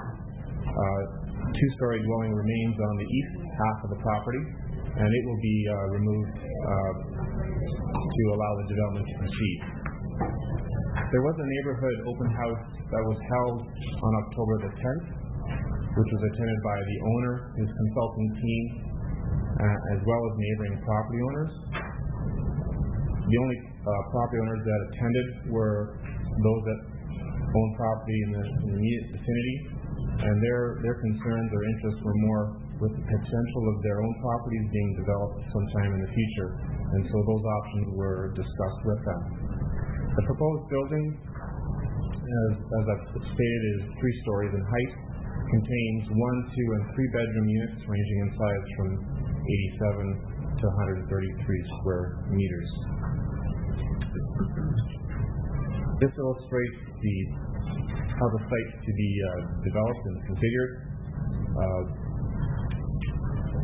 The building has a significant mass. The property is 65 meters in frontage, which is quite large for Niagara Falls, and it has a depth of 39 meters. What allows this project to be achieved on this site is a proposal to include 15 indoor parking spaces on the first level, and the balance of the parking spaces, the 13 spaces, would be partially covered by the building and partially outside. Landscaping at the front, a berm to attempt to shield the outdoor parking, and a convenient drop-off area that will serve the future residents as well as facilitate garbage removal from the site. As typical, we have looked at the project and reviewed it in terms of its compliance with the provincial policy statement and the regional policy plan, and we found that it conforms with the growth plan and is consistent with provincial policy.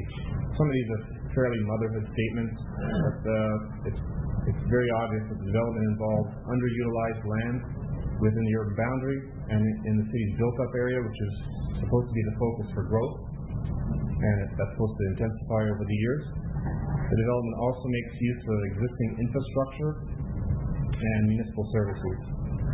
The project's going to contribute to a better mix of housing in the area, particularly that neighborhood, and the project will support existing transit services and nearby commercial uses. We see those all as positive. And it's exactly the type of development that Council has been anticipating in this area for some time. So the next thing we looked at was the official plan. The lands are designated residential in your plan, and the policies indicate that the lands can be considered for medium to high density housing. because it's located at the periphery of a residential neighborhood with convenient access to the arterial roads, public transit, and in proximity to schools, parks, and commercial facilities, as I noted to you earlier. In spite of these policies, the project has to fit its specific location, and so that review has been undertaken, and I'll get into that in a few minutes. The project has a density of 78 units per hectare, which is in the ballpark of what's anticipated by the existing policies. We've reviewed the project in terms of its compatibility with the surrounding area, in terms of density, height gradation, building mass, setbacks, and appearance, and we found that it's a good fit. The building is going to be 10 meters in height, the same maximum height of a single detached dwelling, although most dwellings aren't built to 3 stories, and it's less than what was previously granted to that site in the early 90s. It's about 1.5 meters shorter in height. As I indicated, most of the parking will be located in the building, which should reduce potential noise impacts and should improve the streetscape. And we've also reviewed this in terms of its conformity with the pending policies and official plan amendment 94, which unfortunately is still before the board. But that amendment, which council adopted, identifies Silverstone Road as an intensification corridor for medium to high density residential development. And what that means is that densities in the range of 75 to 100 units a hectare could be considered along this street, but then again it has to be compatible with the area. So this project is at the lower end of those densities that council has indicated that they're willing to consider. Next, I'd like to talk about the zoning amendment specifically. It's currently zoned low-density group multiple dwellings. It's an R4 zone, which permits townhousing or apartments. The site isn't very well configured for townhousing, so it's understandable that an apartment proposal would be put forward. As is typical for many projects in Niagara Falls, there's rarely a complete fit or adherence to the standard provisions of the zone, and so there are some adjustments specific to the site that are being sought to the requested apartment 5B density zone. The 5B zone is typically 75 units a hectare. This project includes an additional unit, and that's why it's 78 units a hectare. So you notice in the bottom left-hand corner, there's an adjustment to the minimum lot area per dwelling unit. The typical standard is 133 square meters per unit, they're typically 133 square meters per unit, and they're proposing 127 square meters per unit. So it's a slight increase to get to 20 units. They're also adjusting the side yards, both the westerly side yard as well as easterly side yard. I'll get into the rationale behind those in a minute. I just want to draw your attention to those. There's also a reduction in the rear yard from 10 meters to 7.6 meters, and there's an increase in lot coverage from 30% to 47%. As well, there's a decrease in landscaping from 35% down to 29%. So the subject lands are currently zoned R4. There were minor variances previously granted in 1990 and 91 to allow a 14-unit, 3-story apartment building to be constructed on the land. That project had all of its parking on the east side of the building outside. So the zoning land is requested to be changed to the R5B zone, and like I said, there's adjustments to the specific regulatory provisions. We feel the requested lot area reductions minor, as the site maintains a functional design, accommodates all the required parking, and the site conforms with the intent of the official plan with respect to density. We also believe that reducing the interior side yard setback can be supported. On the west side, the reduction is negligible, and on the east side, the reduction is bounded by a parking lot, as well as a driveway for the adjacent townhouse condominium. The rear yard depth was reduced in order to accommodate a proper turning radius for garbage truck at the front of the building. And the reduced rear yard depth can be supported since the proposed height of the building is comparable to that of a single detached dwelling, which typically requires a rear yard setback of 7.5 meters, which is the case here. We feel that the building setbacks next to the townhouse development are compatible. Typically, when you have an apartment building next to low-rise development, there's a fair bit more pushback. Here, at least we have a low-rise development that's adjacent to it or behind it, and we feel that that's a compatible arrangement. In fact, the R4 zone would permit, like I said, both townhousing or apartments, so it's believed that those uses are compatible. We also feel that the reduction in landscape is considered minor. It's had to be adjusted to accommodate required parking. We're still dependent on cars. I will note that the site is within walking distance of several parks, so if future occupants want to take advantage of that, that's certainly available to them.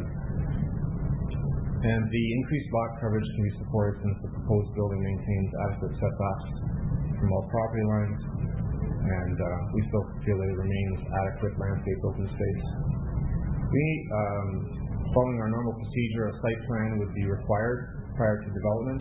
We anticipate that a condominium application would also be submitted to allow the individual units to be sold. That can be confirmed by the applicant when they make their presentation.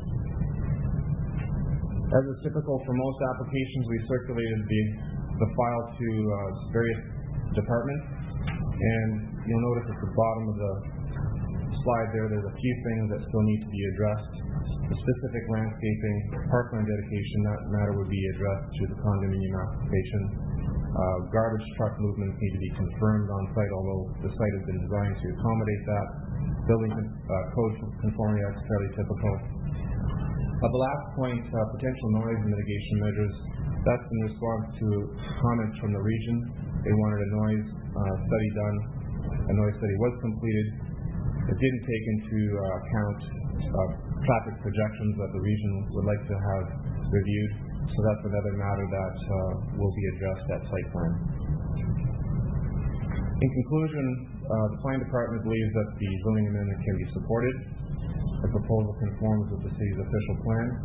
It also conforms with pending policies that council adopted in amendment number 94, which directs the location of medium and high density low-rise housing to the periphery of residential neighborhoods, which this is.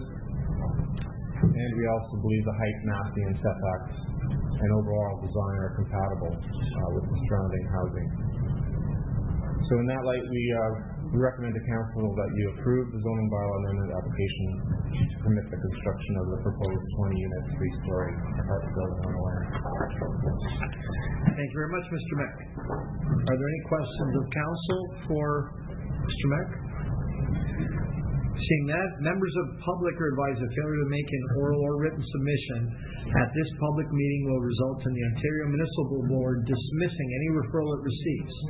Failure to sign the sign-in sheet will result in staff rejecting an appeal as per section 3419 of the Planning Act. Council will now hear from anyone other than the applicant who wishes to speak to this proposed bylaw amendment. Is anyone here to speak to this other than the applicant? Okay, seeing none, council will now hear from the applicant or his or her representative. Someone like to step forward? Yes, Councillor Morocco. If I we want to close the meeting and make a motion to actually accept the recommendation and move it. Okay. You have nothing further to add? It was a very comprehensive report, wasn't it? Very well done. Okay, well, seeing that, the public meeting with respect to the proposed zoning bylaw amendment is now concluded. Councillor Morocco, you make the motion, seconded by Councillor Thompson. Is there any discussion to the motion? Seeing none, we'll call the vote. All those in favor? And that is unanimous. Well done. Thank you for that, Mr. Clerk. Moving. That's how it works around this chamber. When it's a good application, it's done. Resolutions. We have a resolution before us. Moved by Councillor Pietrangelo, seconded by Councillor Mays. We'll call the vote. All those in favor? Okay, and that is approved. Mr. Clerk, are there any additional bylaws or amendments for council's consideration tonight? Yes, Your Worship, there is one additional bylaw which is to authorize the execution of a license agreement with the region. This is related to a combined sewer overflow tank that's going in Chippewa. So that bylaw will be 2013-164 and the confirmatory bylaw will be 213-165. All right, thank you. Moved by Councillor Pietrangelo, seconded by Councillor Gates, that the bylaws be giving a first reading. All those in favor? Okay, that's approved. Bylaws 2013-161, 2013-165 read a first time.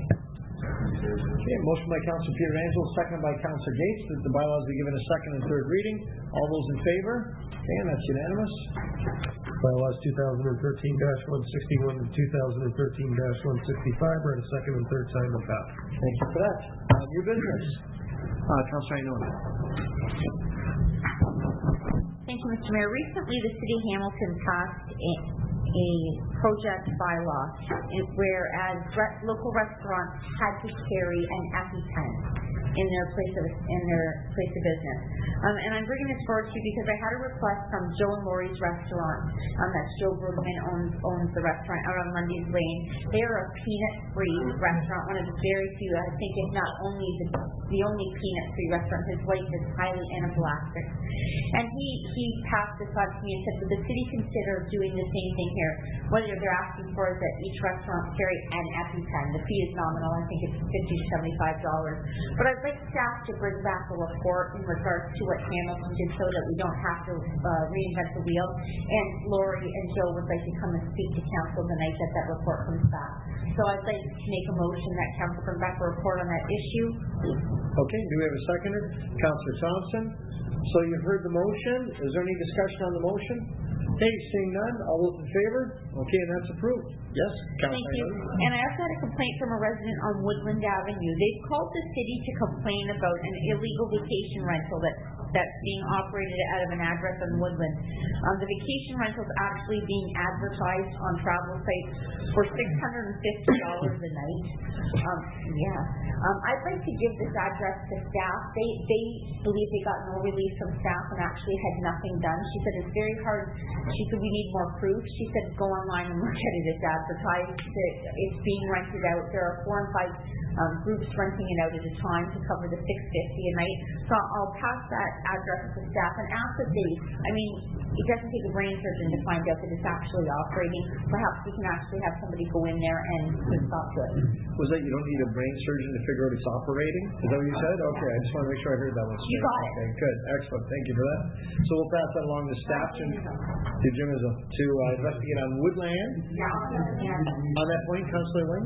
On that point, there's also the one in the Glenview area that was the subject of an OMB hearing, which determined that it was not to be a vacation rental property, and it continues to be used as a vacation rental property occasionally in violation of what the OMB rules.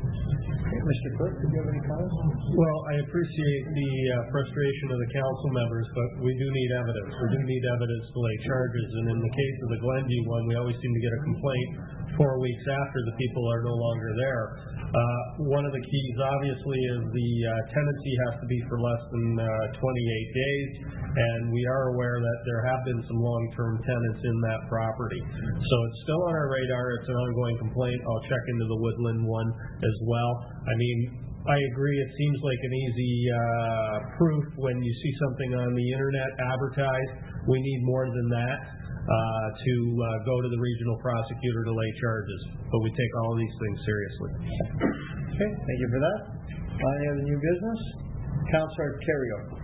Thank you, Your Worship. I got a couple. There's still tickets available for the Niagara Falls Community Outreach Dinner on Monday evening at the Skyline Tower, sponsored by the Urich family. You can call Verna or Jim Craig, 905-397-0505 if you want tickets. I have some tickets here for any members of council that might want to go. Okay. The other one, Your Worship, it's been brought to my attention that the contract's been awarded for the police building. Been awarded to a company called Carillion, I think. It's also been brought to my attention by some of the local contractors that it may be a little bit difficult for some of the sub-trades to bid. For example, there may be some requirements that they have to belong to certain institutions in order to be able to bid. As far as I'm concerned, some of the contractors have said that it's like belonging to a club. A steel worker had told me, a steel worker's contract told me that they had to belong to a club in order to bid. There's just some things that don't quite make sense. I was looking for something for this council to do. It's a $45 million contract, approximately 60 to 80 sub-trades or subcontracts going to be let. I would like council to support a motion that would go something like this: be it resolved that council directs the mayor to engage Carry On Canada, the general contractor awarding the police headquarters District 2 project, to obtain a full understanding of the procurement process which Carry On must follow, to source labor and materials for the project with the intent to maximize opportunities for local sub-trades and subcontractors and suppliers from our area to be able to apply and to be able to get some of this work. Is this something that you've heard of? Yeah, actually I have. I'm glad you bring it up. I've had some local trades a little bit concerned that they're not going to get work out of this big project and that a lot of work's going to go out of town. And I spoke with one in particular, and he said that I don't belong to this. I don't have the designation. I don't belong to this group. I think he referred to it as a knitting club. And so I said, is there any benefit to belonging to it? And he said, well, yeah, then you belong to this group of people who get to give work to their friends. And he said it's not going to benefit Niagara. It just benefits somebody from out of town sometimes. And if this motion passes, then I'd be happy to go speak with the CAO of the region and have that discussion, because it's not fair if you're a local trade and you don't have an opportunity to bid. I don't think that's fair. I don't think that's good for Niagara. I don't think anybody benefits. No, I'm assuming that our contractors are qualified, and they'll have to be qualified. But if they are qualified, it's not fair that there might be red tape that would preclude them from being able to bid or get some of the work. So if council would support this motion, I'd appreciate it, and then we give it to you to go to work. So make that motion, Your Worship. Excellent. Yeah, we had Barty up there.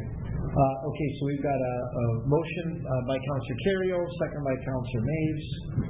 Is there any discussion to this motion? Okay, seeing none, then we'll call the vote. All those in favor? And that's unanimous. Yeah. And okay. And one more, Your Worship. Okay, there.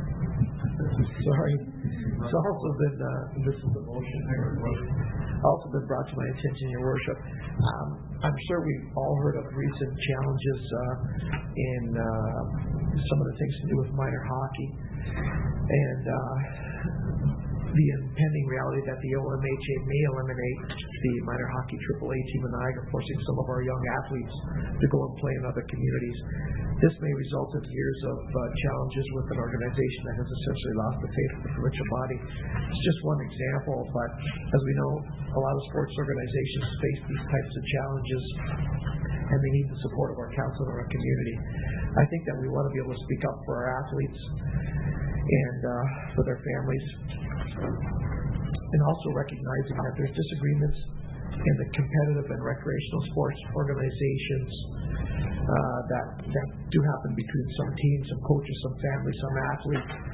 I'd like to see if there's something that the council could put into place, where there could be a committee of council or an ombudsman or some way for people to be able to go to someone or a group or a committee to be able to pitch their case. So I'd like to see if staff could investigate the possibility of a sports, recreation, ombudsman committee, so that we could give the taxpayers an ability to go somewhere to pitch their case. So it's not just for the minor hockey, it's for... No, it would be, Your Worship, I'm sure that we've all had complaints from different people from other things, where other facilities that the municipality supports And it doesn't seem like I don't know where they would go other than maybe to our recreation committee, but it should be something that the council has some representation on, or we choose someone to speak on our behalf or represent us. And I think that we should just look into the possibility of having something like that. Okay, fair. That's fair enough. Councilor Ioannoni. What he's saying is if there's a problem in one of the sports in the city, a subsidized sporting, like if it's not... Oh, yeah, there's been public meetings. I'll just get real quick. There's been public meetings, 2 of them so far, and I know Councilor Gates, I believe you were at one of them? Oh, I didn't. Oh, you weren't at? I'm sorry. It was a meeting. It was chaired in town here because we may be losing our AAA designation by the Ontario Minor Hockey Association. I don't know all of the particulars, but there's some things that they're not happy about, so we're going to end up losing it. Well, maybe we should know the particulars before we create a group. No, he didn't say to create a group. He's saying that staff come back with a recommendation. I'd like staff to look into it and bring back some more information, Councilor. I don't have all the information as well. I need more information, so I'd like staff to look into it and bring it back to us. And then, yeah, it's probably good that it all come back to. We should be. Yeah. And then the other part, Councillor, is if someone's unhappy with what's happening, there's no recourse other than going to that local body. They can't come to us. They don't have a direct recourse to us. So, Councillor Kerry was saying there should be a way, not just hockey, it could be any sports we subsidize. So that's basically the recommendation. So you wish just like staff to look into it and report back to council, and then we could go from there. Fair enough. Okay. That's moved by Councillor Kerry, seconded by Councillor Wing. If there's no further discussion, we'll call the vote. All those in favor? Okay. And that's passed unanimously as well. Councillor Pietrangelo? Thank you, Worship. Yesterday there was a number of us that were at the Gale Center for their Remembrance Day ceremony.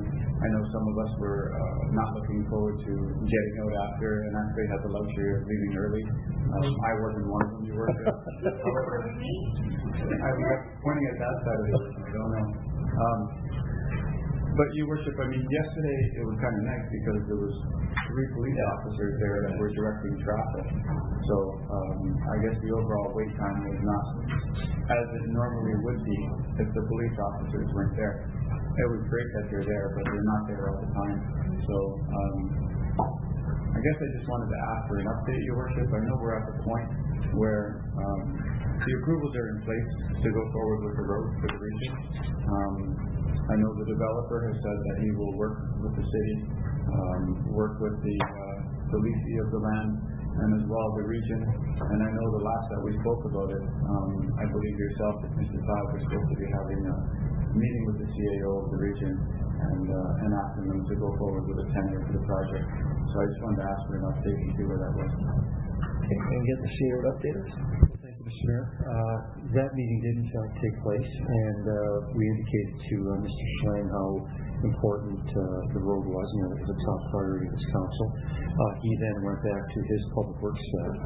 As you may be aware, the director of engineering at the region has left, but he spoke to the individuals that are involved in the project. And as a result of that meeting, Mr. Holman has a meeting this Friday with regional staff to put this in motion. So our hope is that Mr. Holman will come away from that meeting with an idea on when we can get this tendered, what the construction schedule may be, and that's what we're hoping for on Friday. Okay. I guess we'll wait for future updates, Your Worship. I know we're at the point, though, where the approvals are in place, the money has been set aside, the design work is done, so it's just a matter of calling the tender. It's my hope that the tender can be called before the end of the year. I'll move on now. St. Paul Avenue, about a month ago, I brought up St. Paul Avenue and said that it needed resurfacing and asked whether or not staff can find out through the region if they had any plans to do this. I did receive an email back that the region is looking at resurfacing this within the next 5 years. I guess, Your Worship, my question is, and I know Councillor Thompson brought up the point many times, when you're traveling north on St. Paul Avenue, after you pass Mountain, as you're going down the hill and you're turning left into the development there, it is very dangerous because there's no left turn lane. As well, Your Worship, there's no bike lanes, there's nowhere for you to walk or for anyone to walk once the sidewalk ends. When the sidewalk ends basically at the St. David's development. Now that there's more development and more houses down in St. David's, it seems like the traffic along that road has continued. I don't think personally that a simple resurfacing is going to solve the problem. They're not going to be adding anything to it. The only thing that it's going to do is it's going to delay the reconstruction of that road for probably another 15, 20 years. Once they have it resurfaced, they're not going to go back and do it again. So I guess my question, Your Worship, is how do we somehow get the region to talk about reconstructing that road instead of resurfacing it? Is that something that we ask staff to facilitate a meeting for? Or is that something that we would ask you and our regional representatives to bring up at the region? How do we actually get them to the table and talk about reconstructing instead of resurfacing? That's a great question. I'm going to ask Mr. Holman. I'm guessing we start at the staff level and see the discussion there. But Mr. Holman, did you want to? Well, I think the response that we got back from the council was that they would look at the need for bike lanes and reconfiguring the turning lanes at the time they resurface it. If you're looking for something more than that, sooner than that, then I would suggest you put a motion on the floor and allow us to carry it through the regional council as opposed to staff. I guess my question, Your Worship, would be which way would the motion go? Would I be asking the region to sit down with who? Or would I be asking our representatives to go to the region and ask for that? I mean, that's what I'm kind of unclear because the road is not really in our jurisdiction. I guess if you want a response back from regional staff, then I can ask on your behalf. If you want something from regional council, I would suggest that you make a motion or a resolution that asks for a report to come back from regional staff that talks about those specific issues. I guess, Your Worship, I would be more than happy with leaving it with Mr. Holman and seeing what type of response comes back from staff first. And then I guess if we're not happy with the response that comes back from staff, perhaps we can go to political route on that. I agree with that. Okay? All right, I'll leave it at that. Last item, Your Worship, is in regard to the OLG funds. I know we hit November. CAO said he's coming back with a report on the OLG funds in November. I trust he's going to come back with the next meeting. The only thing that I was hoping to include as part of the report is I'd like staff to look at the OLG funds from the standpoint that it would be taken out of our regular operating or capital budget or our water and utility budget and be put into a separate budget. And I think there's good reason for that. One is it's going to be more transparent, it's going to be more accountable if it's in its own separate budget. The funds are not just going to be amalgamated with all the other funds, and I don't want to say that they're going to get lost, but it'll be easier to track if it's in its own separate budget. The other point that I'd like to make is in terms of our fiscal year, we operate from January 1 to December 31st. The province, as you know, operates from April 1 to March 31st. So it's going to be the province that's going to do the reconciliation and actually give us the final figure of the dollar amount we should be receiving. But I can't imagine that that's going to happen until probably sometime in May, until they can reconcile their entire year. And I really don't want to hold up our budget every single year until May comes. Because I know that, I've heard the comment many times that we want to get on with our operating budget and our capital budget and our water and utility. And I think if we hold off on those budgets until, the OLG funds are reconciled by the province, and we're going to be getting into May every single year, and I don't know that we want to be there. So I just wanted to pass on a friendly suggestion, Your Worship, that staff look at breaking out the OLG funds into their own separate budget. And I know that report is going to come back to the next meeting. Okay. Thanks, Your Worship. Thank you. Any further comments, Mr. Sayre? No? You're good with that? Any other new business? Moved by Councilor Ioannoni, seconded by Councilor Maves. All those in favor?